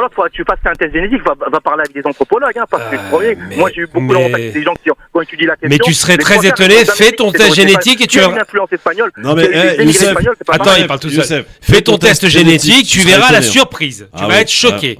Parce que moi j'en ai vu des tests génétiques. Alors l'Espagne chez nous est très présente, contrairement à l'idée. La Turquie est très présente. Les Africains qu'on oublie tout le temps sont présents. Les Arabes évidemment sont présents. Tout est présent. La Méditerranée n'est pas un bloc monolithique. Tout est présent, mais le gène il n'y a pas de gène. Il n'y a pas de gène amazigh. D'entendre un truc pareil, ça fait flipper. Là, tu es en train de racialiser le débat. Tu sais que c'est très inquiétant. Je racialise rien du tout. C'est vous qui racialisez en disant qu'on racialise. On n'est rien. Et justement. Très bien. Est-ce que tu sais que le sud de l'Arabie, il y a des amazirs? Est-ce que tu sais, toi qui sembles le savoir, est-ce que tu sais que le sud de l'Arabie, ce qu'on appelle l'Arabie heureuse, donc le Yémen, qui malheureusement est bombardé, il y a des amazirs? Tu le savais ça? Bien sûr qu'il y a des amazirs. D'où ils viennent ceux-là?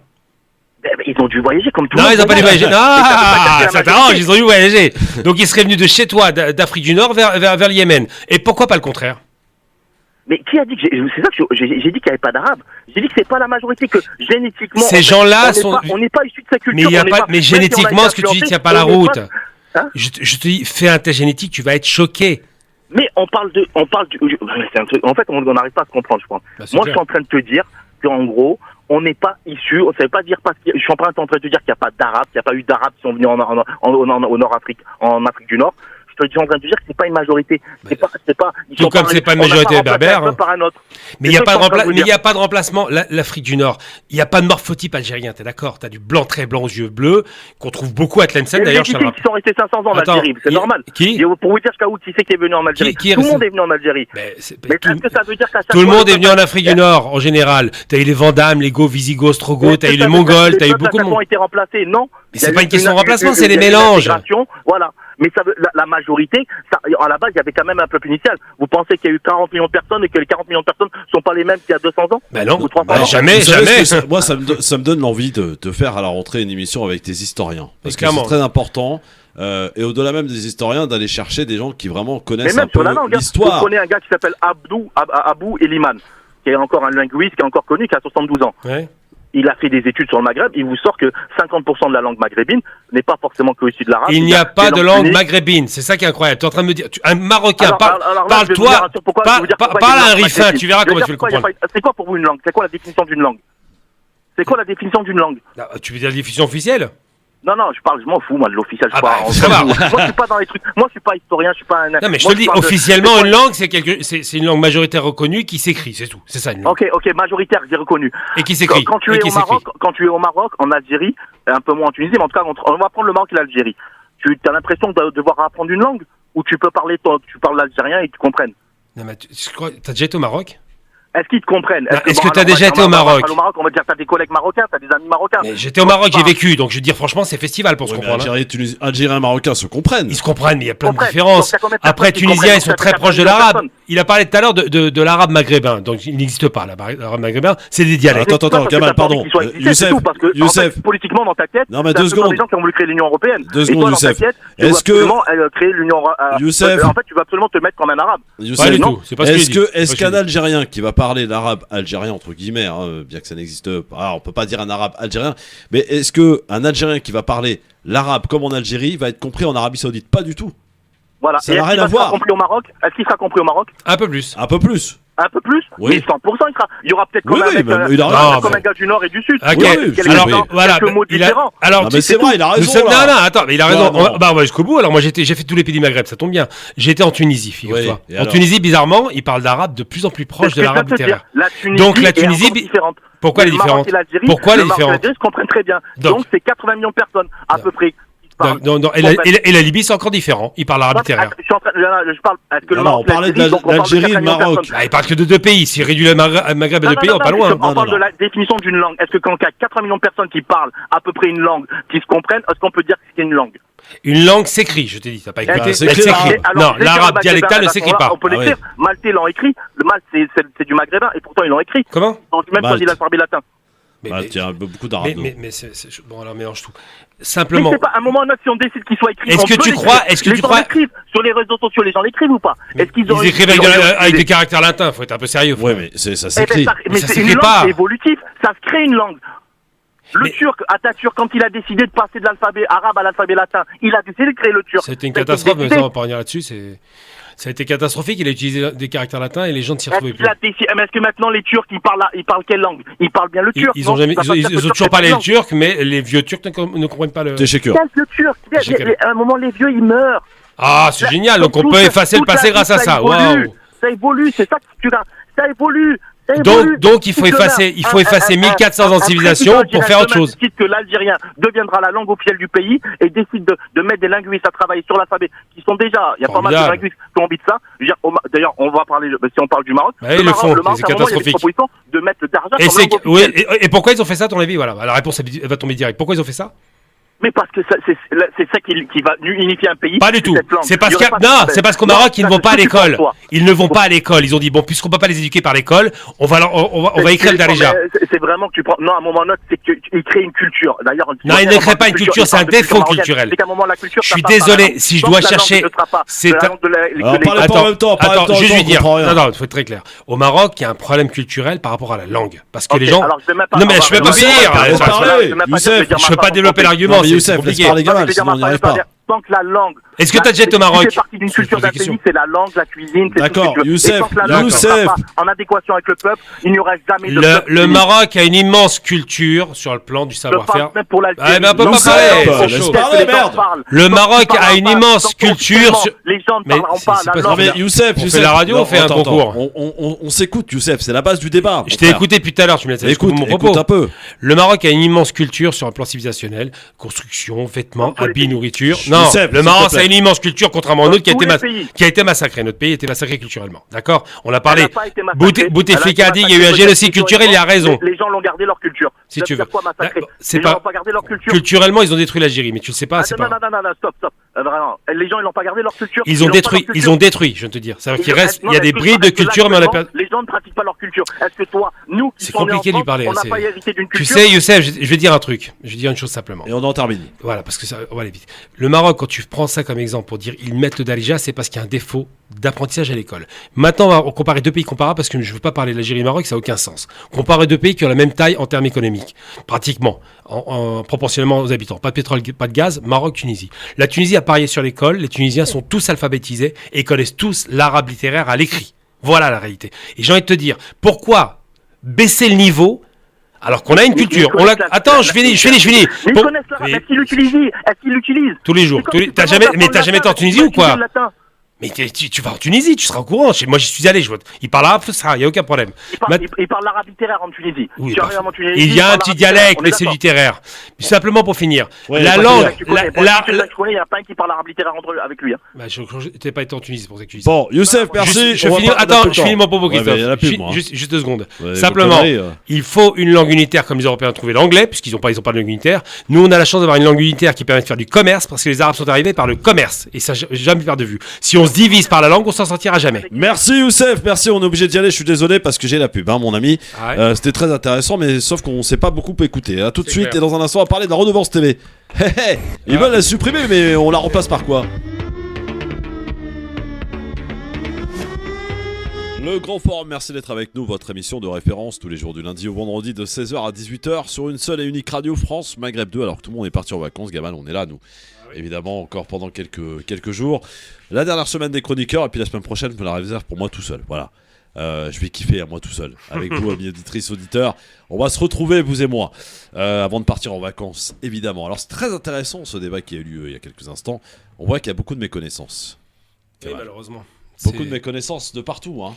Bah oui, parce qu'ils connaissent pas leur Non, histoire. mais il s'agit pas de viser quelques personnes. Je dis en général. Hein, En c'est général, pas- il y a beaucoup de méconnaissances et peut-être qu'il serait intéressant de faire des émissions avec des vrais linguistes, avec des vrais historiens capables de remonter dans le temps pour connaître son histoire. C'est important aussi. Bah, déjà, pour donner un exemple très concret de ce qui a été dit. Le type parle d'ADN amazigh, ce qui veut rien dire, ça n'existe pas. Les Amazirs. Ensuite et surtout, il parle de division en voulant diviser. C'est très étonnant. C'est-à-dire que nous, on est berbères, les autres dégagent, quoi. Et c'est dommage parce que ça donne le sentiment de voir des gens qui ne savent pas comment s'est constitué le bassin méditerranéen, ce qui a fait sa richesse. Les invasions enrichissent les pays, c'est comme ça que ça s'est enrichi. La Méditerranée n'est pas devenue hyper forte culturellement par accident. C'est parce qu'il y a invasion sur invasion, on a apporté des choses. Et malheureusement, certaines personnes voudraient se recroqueviller sur elles-mêmes en disant que c'était mieux avant. Sauf que c'est jamais mieux avant, c'est toujours pire. Donc c'est un vrai problème.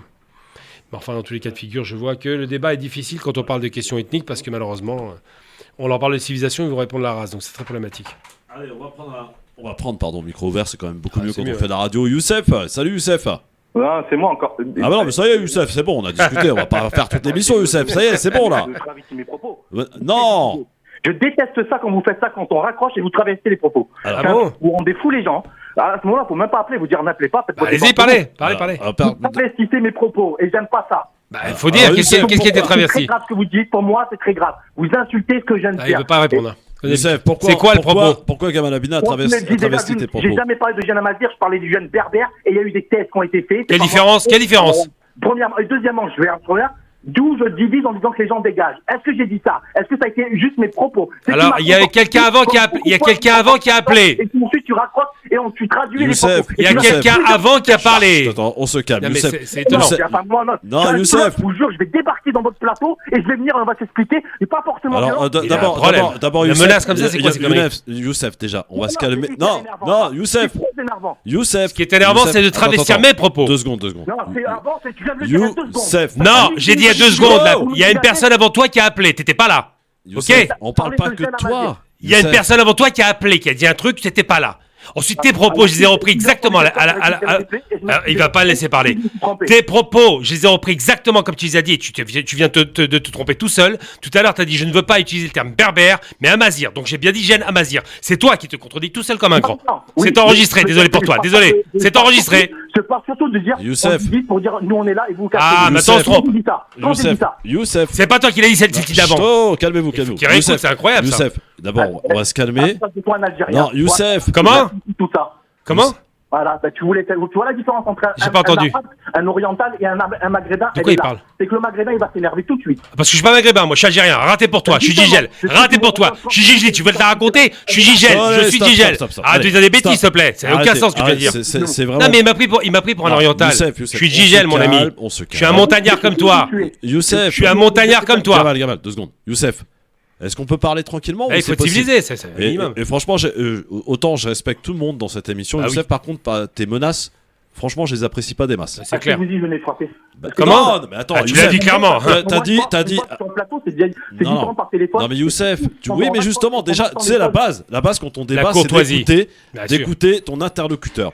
Et quand Gamal a parlé des propos, c'est pas par rapport à toi. Tu n'es pas le type d'avant, mon ami. C'était par rapport à un autre auditeur qui avait appelé avant toi, Youssef. Donc personne traverse quoi.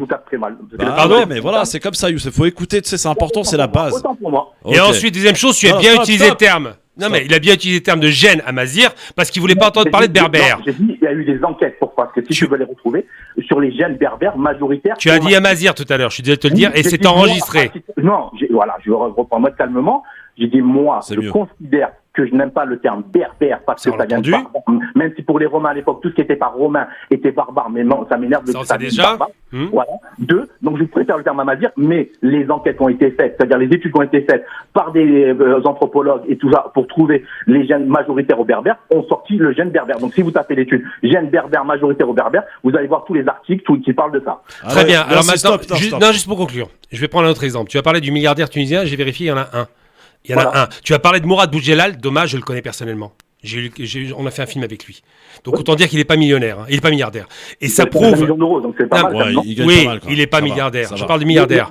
La personne qui a créé le compte Nickel. Non, millionnaire, pas milliardaire. Je vais t'expliquer simplement, c'est que ce sont des J'ai dit quoi au début? Attends, mais c'est que c'est impressionnant, il n'entend pas. Je peux finir ce que je dis. Mon propos était simple quand je disais qu'en France, malheureusement, dans un pays où le plafond de verre existe, tu vas pas me dire qu'il n'existe pas, eh bien, on a du mal à voir des milliardaires marocains, il n'y en a pas, algériens, enfin, maghrébins, il n'y en a pas. Tu vas aux États-Unis, ils sont légion, c'est tout. Tu vas en Angleterre, ils réussissent. Ici, pas. Parce qu'en France, nous sommes beaucoup plus, même si peut-être les Zemmour pensent que nous ne sommes pas intégrés, en France, 80% des Maghrébins dont je fais partie, on ne s'est jamais considéré comme faisant partie d'une communauté, mais comme français. Donc, on ne va pas avoir ce système d'entraide comme il y a eu aux États-Unis entre les Noirs. C'est différent, c'est-à-dire, on rentre pas là-dedans. Merci Youssef, en tout cas. Et tu vois, quand on s'écoute, ça va beaucoup mieux. Je t'embrasse. À bientôt, Youssef. À bientôt. 01. Il n'y a pas de souci. À bientôt. 01 46 36 19 05. Allô, qui est avec nous? Faut se calmer, hein, les gars. Hein. Tranquille. Ah, ben, il faut qu'il soit honnête, quand même. Jamel. Jamel, ouais. Bonjour. Bonjour, mon Jamel. Bon. Ouais. Mais il faut rester unis. Hein. Toujours, quoi qu'il se passe, il faut rester unis. Ouais, voilà. On essaie. Ouais, on essaie, au moins. Moi, j'aurais passé bonjour à tous les auditeurs. Tous ceux qui écoutent France Maghreb 2. Et surtout, leur souhaiter de bonnes vacances. Moi, j'appelle juste pour dire que j'ai 2 de mes oncles qui sont décédés. Un à l'âge de 103 ans et l'autre 110 ans. Et que, il y a longtemps de ça, j'avais décidé avec ma famille au bled, de les interroger sur leur passé et tout, l'époque qu'ils ont vécu et tout, la période de la colonisation et tout ça. Mais je pense que les gens ne réalisent pas la réalité de l'atrocité du génocide que la France a commis en Algérie. Quand elle a débarqué, elle n'a pas fait que déporter. Elle avait un objectif bien précis. C'était de nous exterminer. Mais jusqu'au dernier. Et ça, je ne l'abandonne pas. Mes oncles, nous, on les a, avec mes frères, on les a filmés, on les a interrogés. Ils sont décédés. Mais moi, ce que je veux dire par là, c'est que vous ne réalisez pas tout ce qui s'est passé, quoi. Les archives, quand la France, elle dit qu'elle a ouvert les archives sur l'Algérie, il n'y a rien. Regardez bien, il n'y a rien. Merci Jamel. C'est vrai qu'à chaque fois qu'un vieux s'en va, c'est une bibliothèque qui disparaît. On le dit à chaque fois et c'est vrai, il a raison. Et une belle initiative, en tout cas, ce que vous avez fait, toi et tes frères, Jamel. d'avoir filmé, et ça c'est des trucs qu'il faut absolument garder, et pourquoi pas, on pourra, si tu le souhaites, les mettre en son un jour, pourquoi pas. En tout cas, merci beaucoup Jamel de ton appel. Alors on va parler maintenant, on va changer de sujet, on va revenir en France, puisque samedi les députés en première lecture ont décidé de voter la suppression de la redevance TV. Alors notre ami La Belle Histoire, il a sauté sur l'occasion pour nous faire une petite chronique et nous rappeler un petit peu l'historique de cette redevance audiovisuelle. Contribuable, non redevable. Samedi 23 juillet 2022 a signé un acte historique dans l'histoire de l'audiovisuel français. En première lecture, les députés ont voté pour la suppression de l'impôt de contribution à l'audiovisuel public. Créée en 1933 sous la Troisième République, elle fut instituée dans un premier temps pour financer la radio alors en plein essor. À partir de 1949, la redevance est étendue à la télévision et plus généralement à tout dispositif permettant de capter des ondes hertziennes. Elle a naturellement depuis évolué au gré des évolutions technologiques, mais aussi de l'extinction de certaines d'entre elles plus anciennes. Suppression de la taxe sur les téléviseurs noirs et blancs, adossement à la taxe d'habitation, modification du montant de la redevance. Cet impôt participe pour une partie à financer France Télévisions, Radio France, l'Institut National de l'Audiovisuel, Arte France, TV5 Monde, France Média Monde, dont France 24, Monte Carlo Doualiya, Radio France International. D'un montant forfaitaire de 138 € par foyer fiscal depuis 2020, elle est payée par les particuliers et des professionnels, restaurants, hôtels, exploitants de débit de boissons. Même si la suppression de la redevance est un vieux serpent de mer, impôt impopulaire auprès des Français depuis de nombreuses années, le financement par l'État français de l'audiovisuel public se fera prochainement sur une part de la taxe à la valeur ajoutée, la TVA, ce qui permettrait selon le gouvernement d'assurer son caractère pérenne et indépendant. Fin de citation. Sur les chaînes publiques, les journalistes se mobilisent, craignant pour leur liberté et leur indépendance, en réclamant le maintien de la redevance. Un préavis de grève a été déposé par les principaux syndicats de l'audiovisuel public prévu à la rentrée de septembre. Et vous, êtes-vous favorable à la suppression de la redevance audiovisuelle ? Est-ce que vous êtes favorable à la suppression de la redevance télé, enfin audiovisuelle pour être exact? C'est ce que vous pose comme question La Belle Histoire au travers de cette chronique, bien entendu. Gamal, est-ce que tu es favorable à ce qu'on supprime la redevance TV comme l'ont voté en première lecture les députés samedi dernier à l'Assemblée nationale? Moi, j'ai envie de dire que si c'était pour remplacer un impôt par un autre, je ne suis pas favorable. Mais de l'autre côté, c'est un impôt qui est injuste, parce que souvent, les gens qui regardent la télévision sont les gens qui n'ont pas les moyens de faire autrement, ils partent pas en vacances, ils n'ont pas d'argent, ils vont pas au resto, au ciné, je ne sais. Donc, c'est vrai que c'est plutôt les pauvres qui sont frappés par ces redevances juste parce qu'ils ont une télévision. Après, je vais quand même dénoncer une chose que les gens n'ont pas comprise vis-à-vis de l'extrême droite, puisque Marine Le Pen s'est exprimée sur la redevance, et elle était à fond pour la privatisation des chaînes. C'est-à-dire que ça ne lui suffit pas de voir la catastrophe des chaînes privées qui ont fait baisser le niveau. Il faut que les chaînes publiques, qui ont quand même un certain niveau, baissent au même niveau que les chaînes privées.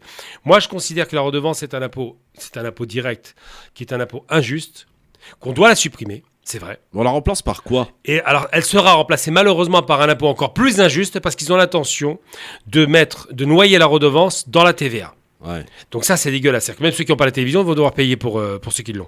Moi, j'ai pas la télévision depuis 30 ans et pour autant, je vais payer comme tout le monde. Mais, je vais dire simplement, pourquoi remplacer un impôt par un autre alors que la télévision peut être un objet qui rapporte de l'argent, la publicité, les droits publicitaires, je crois que c'est 30% des revenus de la télévision. Ensuite, il y a d'autres revenus annexes qui sont liés à l'activité télévisuelle, les droits et autres productions de films qu'ils font. Pourquoi ne pas faire en sorte que ces médias publics deviennent rentables comme les médias privés avec des moyens qui s'autogénèrent comme le fait très bien le privé? Pourquoi pas faire en sorte que ces médias se rentabilisent par l'argent des annonceurs? Pourquoi pas augmenter, par exemple, de ce point de vue-là, plutôt que de taper sur les petits? Je pense que ce serait la meilleure solution, mais en aucun cas une redevance et en aucun cas une privatisation. Mais est-ce qu'on peut aussi faire un peu le ménage au niveau des salaires? On s'aperçoit d'ailleurs, en regardant un petit peu la grille tarifaire des salariés de France Télévisions, qu'il y a à peu près 180 personnes qui gagnent plus de 100 000 € par an. Alors là, par contre, c'est discuter de tarifs, des salaires. Si on regarde bien tous les métiers, dans le privé c'est pire. Il y a un concours. Oui, mais dans le privé, d'accord, mais là on parle du service public. Mais c'est pour ça que je dis que dans le privé c'est pire, c'est parce que s'ils ne mettent pas. Le service public, c'est nous. Ah oui, moi je trouve ça anormal qu'on mette plus de 10 000 € par personne et par mois. Mais j'ai envie de dire que si ces gens-là ne sont pas payés, ils iront dans le privé. Et c'est pour ça qu'ils leur font un salaire. Il y a une hausse, une surenchère salariale uniquement pour conserver les meilleurs. Alors les premières conséquences, même si c'est pas lié, mais France 3 qui a annoncé il y a à peine un mois qu'elle allait supprimer les tranches d'infos nationales à partir de l'entrée 2023. D'ailleurs, une grosse grève est prévue au mois de septembre des salariés de France Télévisions, de France 3 en particulier. Fin des infos nationales sur France 3. Oh, ça c'est parfaitement ridicule d'abord parce que traditionnellement une France tranche 3, qui marche très bien d'ailleurs en mais plus. surtout que France 3 c'est fondé sur l'information. Ouais. À l'époque où ils ont des informations locales, régionales, on conserve, mais on supprime l'aspect national. National, c'est ça. Le problème c'est que France 3 c'est fondé non seulement sur la région. France Région 3, c'est ça, effectivement, c'est comme ça que ça a commencé, avec chaque région qui a fait ses infos, et le national, on ne peut pas y échapper, il faut être un peu sérieux. On ne va pas regarder l'élevage des escargots dans une région, et ne peut pas s'intéresser à ce qui se passe au niveau national. Donc c'est faire en plus fi des salariés qui toute leur vie ont travaillé pour ce journal-là. Oui ou non favorable à la suppression de la redevance TV, moi, à fond pour la suppression, oui. mais qu'on puisse rentabiliser la télévision autrement. Donc ça veut dire qu'on va... privatiser France Télévisions ? Non, pas du tout. Je dis qu'il faut la rentabiliser. Le modèle économique des chaînes privées, c'est de s'appuyer essentiellement sur les annonceurs. Qu'on fasse la même chose avec les modèles publics, c'est tout. On fait de la pub sur France Télévisions. Pas assez. La journée. Pas assez. Après 20h, non. Oui, pas assez. Ouais. Je dis pas assez. Et on parle de France Télévisions, mais on parle aussi de la radio, puisque la redevance TV aussi paye la radio. France Inter, tout le groupe Radio France, Radio France Internationale, Monte Carlo Dualia, par exemple. Absolument. Voilà, ce sont une perte considérable quand même. Alors ça, par contre, en termes de revenus, c'est compliqué parce que c'est des radios internationales qui ne sont pas nécessairement rentables, loin s'en faut. Que ce soit RFI ou RMC, ou tout, enfin pas RMC, mais Radio France au Moyen-Orient, ce sont des radios qui ne sont pas nécessairement, qui ne rapportent pas beaucoup d'argent. C'est un peu comme la BBC World. Ça ne rapporte pas l'argent, mais c'est une sorte de propagande, une sorte de prestige à l'international pour montrer que la France, qui est un ancien empire, a toujours cette résonance par rapport à cette fameuse culture française, cette fameuse francophonie qu'ils veulent mettre en avant et préserver. Bon, en tout cas, c'était intéressant d'en parler et on rappelle que c'est un vote qui a eu lieu en première lecture à l'Assemblée nationale. Ça ne veut pas dire que ça va passer, hein. C'est pas encore fait. Ça passera probablement. Ça passera probablement puisque la majorité y est favorable. Tout à fait. Voilà, donc on en reparlera. Est-ce que ça vous semble juste ou injuste la suppression de la redevance TV? Beaucoup qui disent oui, tout à fait, parce que 138 balles quand même, c'est beaucoup pour ce qu'on peut regarder comme type de programme. Est-ce que par exemple France Télévisions et les services privés, tu vois une différence, Gamal? Oui, largement. Ouais. Oui, parce qu'en termes qualitatifs, je prends ne serait-ce que Arte, qui est évidemment la chaîne culturelle par excellence, qui est franco-allemande. La qualité des programmes est à des kilomètres au-dessus de n'importe quelle chaîne poubelle privée. Oui, mais pour autant, ça marche pas. Enfin, ça marche pas, oui, mais la culture est nécessaire. C'est pas parce qu'elle est utile. Elle est utile pour ceux qui aiment la culture. Ceux qui ne l'aiment pas la trouvent inutile. Mais il la faut. Parce que si on fait baisser, on nivelle par le bas, on est mort. Je prends un exemple très concret. Les journaux poubelles aujourd'hui, BFM CNews, c'est de l'info-spectacle. Et l'info-spectacle, c'est pas de l'information. Et ça marche. Ça marche parce que c'est spectaculaire. Si vous dites la petite dame s'est fait renverser, j'ai déjà eu ce cas de figure en banlieue, on dit rien. Le maghrébin était islamiste, ça marche. C'est faux, mais c'est pas grave. Ouais. Eh bien ça, il faut en finir avec cet info-spectacle. Et ce que je dis, c'est que les chaînes publiques ont au moins gardé la qualité d'informer, de prendre du recul sur l'information et de ne pas faire de spectacle. Dans un instant, on va parler un peu des vacances. Ça fait du bien, on est en période, en même temps, c'est la période. Hein. Et on parle des compagnies low cost. Pour se rendre dans un pays, par exemple, pour aller en vacances, évidemment, on préfère payer le moins cher possible. Et donc, on fait appel à des compagnies low cost. Est-ce vraiment un bon plan ? On en reparle dans un instant avec vous au 01 46 36 19 05. Le LGF, merci d'être avec nous, et le LGF qui s'intéresse aux compagnies low cost pour partir en vacances. Elles sont nombreuses maintenant, Gamal, amis auditrices, auditeurs. Mais est-ce vraiment le bon plan ? Parce que quand vous réservez un vol pour partir à l'étranger via une compagnie low cost, alors pour la plupart du temps, effectivement, donc dans l'avion, vous n'avez aucun service si ce n'est payant. Et surtout à propos des bagages, ça peut très très vite être un mauvais plan parce que si vous partez en vacances, généralement vous emmenez des valises avec vous. Hein. Tout à fait. Sauf que pour ajouter des valises, ça coûte très cher. Et quand vous comparez un petit peu le tout, vous partez à plusieurs, vous rajoutez plusieurs valises avec tant de kilos, le prix a tendance à augmenter très fortement. Du coup, on peut se poser la question, Gamal, est-ce vraiment un bon plan les compagnies low cost ? Alors, les compagnies low cost, c'est un peu le même principe que les offres d'appel. C'est-à-dire qu'on vous accroche avec un prix qui a l'air bas. Puis après, quand vous voyez le premier prix, il n'est pas cher, 20-30 €. Puis après, le vol retour est beaucoup plus cher, évidemment. Et après, quand vous commencez à réserver sérieusement, après, est-ce que vous prenez ou pas des places côte à côte, le numérotage de place, à côté des ailes, enfin, tous ces trucs, ces options en plus. Ouais. Et après, il vous propose des taxations aéroportuaires que vous payez en plus, comme tout le monde. Et surtout, il vous propose pas de bagages ou un bagage à main. Et quand vous mettez les bagages, le prix étonnamment du billet est peut-être à 20 €, mais vous avez des bagages à 20-25 €. Ça commence à augmenter considérablement le prix. Moi, j'avais pour coutume, et je vais balancer le blaze immédiatement, de prendre pour aller au Maroc Parfois, une compagnie qui n'était pas du tout intéressante pour moi, c'était Ryanair. Ouais. Donc, franchement, Pourquoi pas intéressante? Parce que d'abord, c'est les 737, c'est des avions qui me stressent au possible, c'est des vieux avions. Ouais. Ensuite, parce que le service est déplorable, le personnel ne parle pas anglais ou espagnol ou français, donc c'est une horreur. Et moi, évidemment, si j'ai pas une des trois langues, je suis mort. Ensuite, et surtout parce que vous avez un avion exigu, il n'y a pas de confort, évidemment, les plats, vous pouvez vous manger les doigts. Mais On s'en fout, c'est pour aller au Maroc, quoi. Non, mais même 2 heures. 2h30 quand même de vol, c'est Si pas tu un gagnes cadeau. beaucoup, par exemple. Non, oui, je préfère. Il y a une autre compagnie qui s'appelle Air Arabia, on est reçus comme des rois. Ça n'a rien à voir. Et ils parlent anglais couramment ou arabe, c'est beaucoup plus simple. Mais surtout, j'allais dire un truc, c'est Ryanair, que. il parle anglais, qu'est-ce que tu racontes? Non, ils parlent pas l'anglais. Ils parlent Je anglais l'ai avec, pris il y a pas longtemps. avec un accent à couper au couteau, on comprend rien à ce qu'ils disent. Bon. Moi, je parle couramment anglais. Quand ils me parlent, j'ai l'impression de voir des Javanais. Hein. Ouais. Mais pour faire simple, en plus, il faut aller jusqu'à Beauvais, il faut prendre un bus, une fois par heure, c'est un cauchemar. Donc, rien que le coût du bus, je crois, c'est 10 allées, 10 retours. Donc, 15 allées, 15 retours, ça fait 30 € de plus. J'ai fait le calcul. Entre prendre sans bagage ou avec bagage Ryanair ou Air Arabia, je vais Air Arabia. Vous y êtes tranquillement, en métro, les conditions sont réunies, les avions sont récents et modernes. On est sur l'usage de la 320. On va demander une Marocaine qui est à côté de toi, là. Ah bah tiens, bonne question. Tiens, hein, Piégé. Bonjour. Voilà, parle devant le micro. Voilà, bonjour. Comment tu t'appelles? Moi c'est Rana. Rana, enchanté, bienvenue. Comment ça va, Rana? Merci. Tu t'attendais Ça pas va à parler dans super. le micro, hein. C'est la deuxième fois donc Ah ça bon? va encore. Ouais. Avec qui t'as parlé? Très court une fois, très court. C'était Ouais, Medja d'accord. qui l'a piégé. Medjahed? Ouais. Ah ouais, ça m'étonne pas. Ouais. C'est ça. Alors, Rana, dis-nous, quand tu pars au Maroc, Oui. tu préfères une compagnie low cost ou tu préfères une compagnie reconnue, archi connue, etc.? En général, j'aime pas partir au Maroc. D'accord, ok, ça commence bien. Ça commence bien. Ouais. Non, parce que je me sens pas trop bien là-bas, famille, je passe pas Bon, les on va vraies pas- vacances. on va pas prendre l'exemple du Maroc, mais Voilà. si tu dois partir ailleurs dans le monde, est-ce que tu privilégies le prix de l'avion ou est-ce que tu privilégies le confort? Non, je vais privilégier le prix parce que ça va être c'est rapide, comme ça j'arrive, c'est là-bas que je profite. Moi, mon argent, je le garde pour les vacances. Oui, alors est-ce que tu es d'accord par exemple que pour les compagnies low cost, quand tu pars en vacances, je pense surtout une femme d'ailleurs, emporte beaucoup de bagages? Oui. Et ça coûte C'est très vrai. cher au bout d'un moment, ça monte la facture. Il m'est arrivé déjà de payer plus cher pour les bagages que le prix du vol. C'est ce qu'on disait avec Gamal. Ouais. C'est-à-dire qu'aujourd'hui, si vous rajoutez les bagages, eh ben, ça peut coûter parfois plus cher que le vol en question. C'est ça. Du coup, on peut se poser la question quand même, est-ce vraiment un bon plan?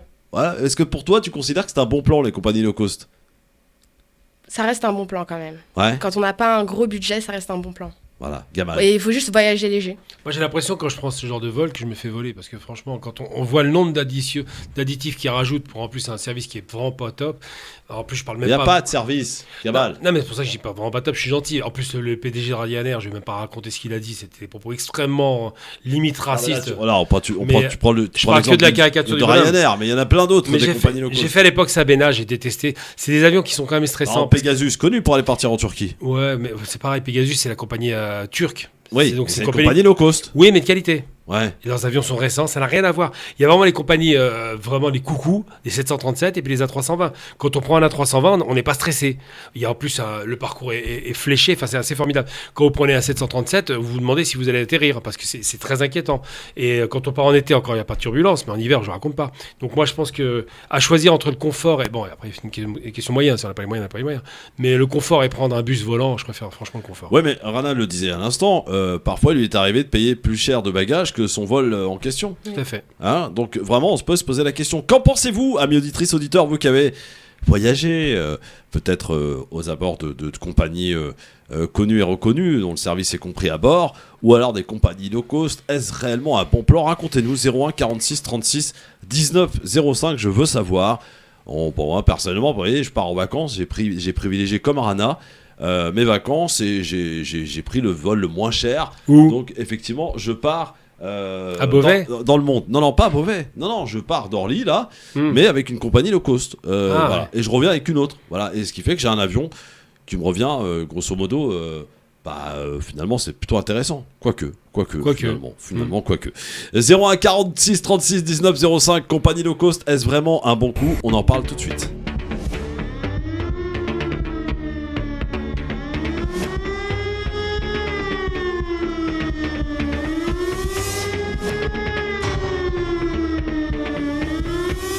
Le LGF, merci d'être avec nous pour ces quelques dernières minutes sur France Maghreb 2 avec Gamal Abina et puis Rana qui est avec nous aussi pour parler de ce sujet des compagnies low cost. Est-ce vraiment un bon coup? Est-ce vraiment une bonne affaire que de voyager à bord des avions low cost, des compagnies low cost qui proposent des tarifs au premier abord assez bas, des billets d'avion très bas, et finalement quand on y rajoute des bagages, parce que généralement quand on part en vacances, on part pas quand même très léger, on part en vacances avec une valise, avec le minimum d'affaires, et ça a très vite monté les kilos, et dès que vous dépassez par exemple d'1 ou 2 kilos, on vous facture grave. Par exemple, pour changer, si vous faites une erreur lors de votre réservation, vous vous trompez, par exemple, vous mettez le prénom à la place du nom, ça peut vous coûter cher. Tout ça, c'est des choses effectivement sur lesquelles ils se rattrapent, et la facture peut très très vite monter. D'où cette question, compagnie low cost, est-ce vraiment un bon plan? 01 46 36 19 05 pour nous raconter, est-ce que vous préférez voyager à bord d'une compagnie low cost pour des prix assez bas, ou est-ce que vous privilégiez le confort, à savoir des compagnies, voilà. Je sais que par exemple en Algérie, pour aller en Algérie, beaucoup ne veulent plus d'Air Algérie. Alors c'est pas une compagnie low cost Air Algérie, mais déplorent le service, et beaucoup préfèrent par exemple Air France, Gamal. Oui, malheureusement, enfin ça c'est encore une fois les réformes. Il y avait Glazure à l'époque qui était vraiment très prisé par contre. Qui était très coté. Le problème de l'Algérie, c'est le billet, simplement. C'est cher et le service était pas forcément formidable. Ça va s'améliorer, je pense. Mais bon, l'Algérie et la France, la question du vol, ça a toujours été pour le coup du vol, parce que à chaque fois on voit des billets à 600 €, c'est quand même incroyable. On a l'impression de partir en Amérique. Mais en termes de service, ils sont pas mauvais à Algérie. Moi, je les ai pris. C'est pas catastrophique au départ. Et à France, évidemment, c'est un peu plus. Ils sont plus rompus à l'exercice, donc ils ont plus l'habitude. Mais ça reste des vols, ce qu'on appelle des vols long courrier très souvent, et ça s'appelle des vols réguliers. Donc évidemment un peu plus cher, avec un service de meilleure qualité. Par contre, alors vraiment, si j'ai une compagnie à conseiller en matière de long courrier, c'est Qatar Airways. Ah, ils sont formidables. Une compagnie. Ouais. Et d'ailleurs, je crois que ça a été établi lors d'un. Tout à fait. Comme étant la meilleure compagnie au monde. Et c'est pas pour rien. 320, 340, service top qualité. Franchement, c'est du service de très très haute qualité. Comme Turkish Airways, d'ailleurs, je tiens à le préciser, parce que tu parlais tout à l'heure de la compagnie Pegasus. Pegasus, qui est une compagnie low cost de Turkish Airways. Il y a les mêmes standards, c'est le même service. Mais c'est des super compagnies. Là, on est vraiment sur du haut de gamme, on n'est pas sur le bas de gamme. Mais est-ce que ça veut dire que quand on voyage à bord d'une compagnie low cost, est-ce que la sécurité peut être un peu plus. Comment dirais-je, mis de côté ou pas du tout? Non. Alors, c'est pas qu'elle peut pas être mis de côté, c'est que quoi qu'il arrive, c'est comme si vous achetez une voiture troisième main. Le 737, c'est un avion qui est vieux, qui a 35 ans. Donc c'est vrai qu'ils sont entretenus, mais bon, encore une fois, on est sur de la mécanique, on est sur de l'ancienneté, on est sur des vieilles carlins qui sont pas hyper top, on est dans un truc assez étroit. C'est pas, moi j'appelle ça les bus volants. Mettez un bus, mettez 2 ailes sur les côtés, ça ressemble à ça. Donc c'est vrai que les inquiétudes sont légitimes. Ça veut pas dire qu'il y a danger de mort. On va pas en low cost aux États-Unis, ça va de soi, mais c'est vraiment. En plus, elles sont surexploitées pour certaines compagnies. Les gens, ils ont à peine 1 heure de repos ou pas de repos du tout. Donc c'est vrai que les gens sont fatigués, le personnel est fatigué.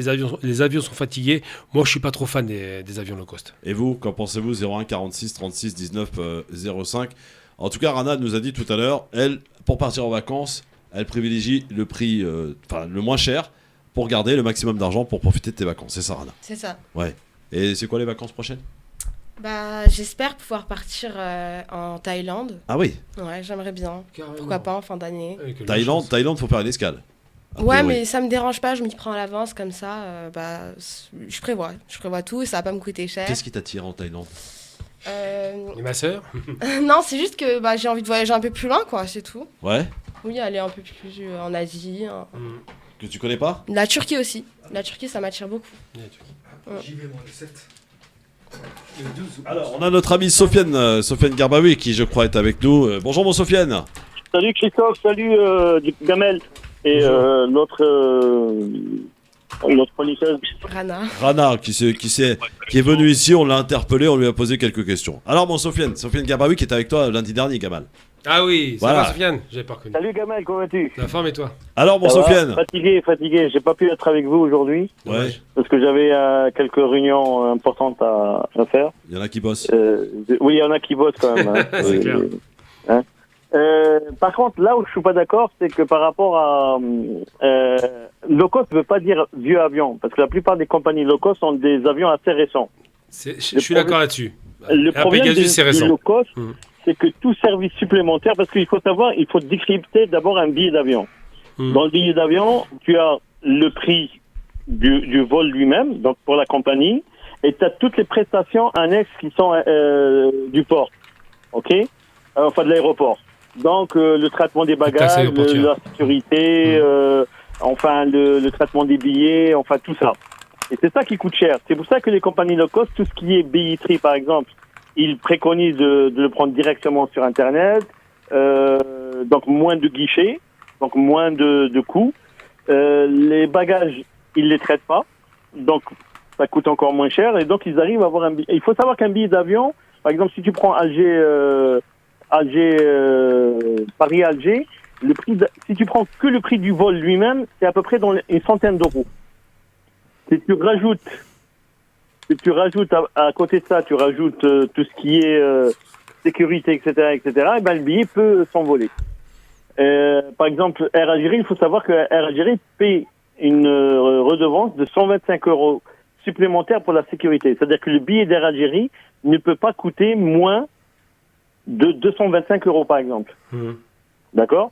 Donc, par rapport à ça, et les compagnies low cost, elles jouent sur ce côté. Ils savent bien que les gens qui partent avec des enfants ne peuvent pas partir sans valise. Bah oui. Donc, ce qui fait que le prix d'ailleurs, quand tu achètes, et alors ça dépend comment tu achètes. Si tu achètes directement sur leur site, ils vont te faire ce qu'on appelle un prix d'appel, qui est de entre 42 et 60 € à peu près, pour un bagage de 15 kilos. Si tu le prends directement à l'aéroport, ben, il y a les frais de traitement en plus, et tu vas te retrouver avec un bagage à 100 € par exemple.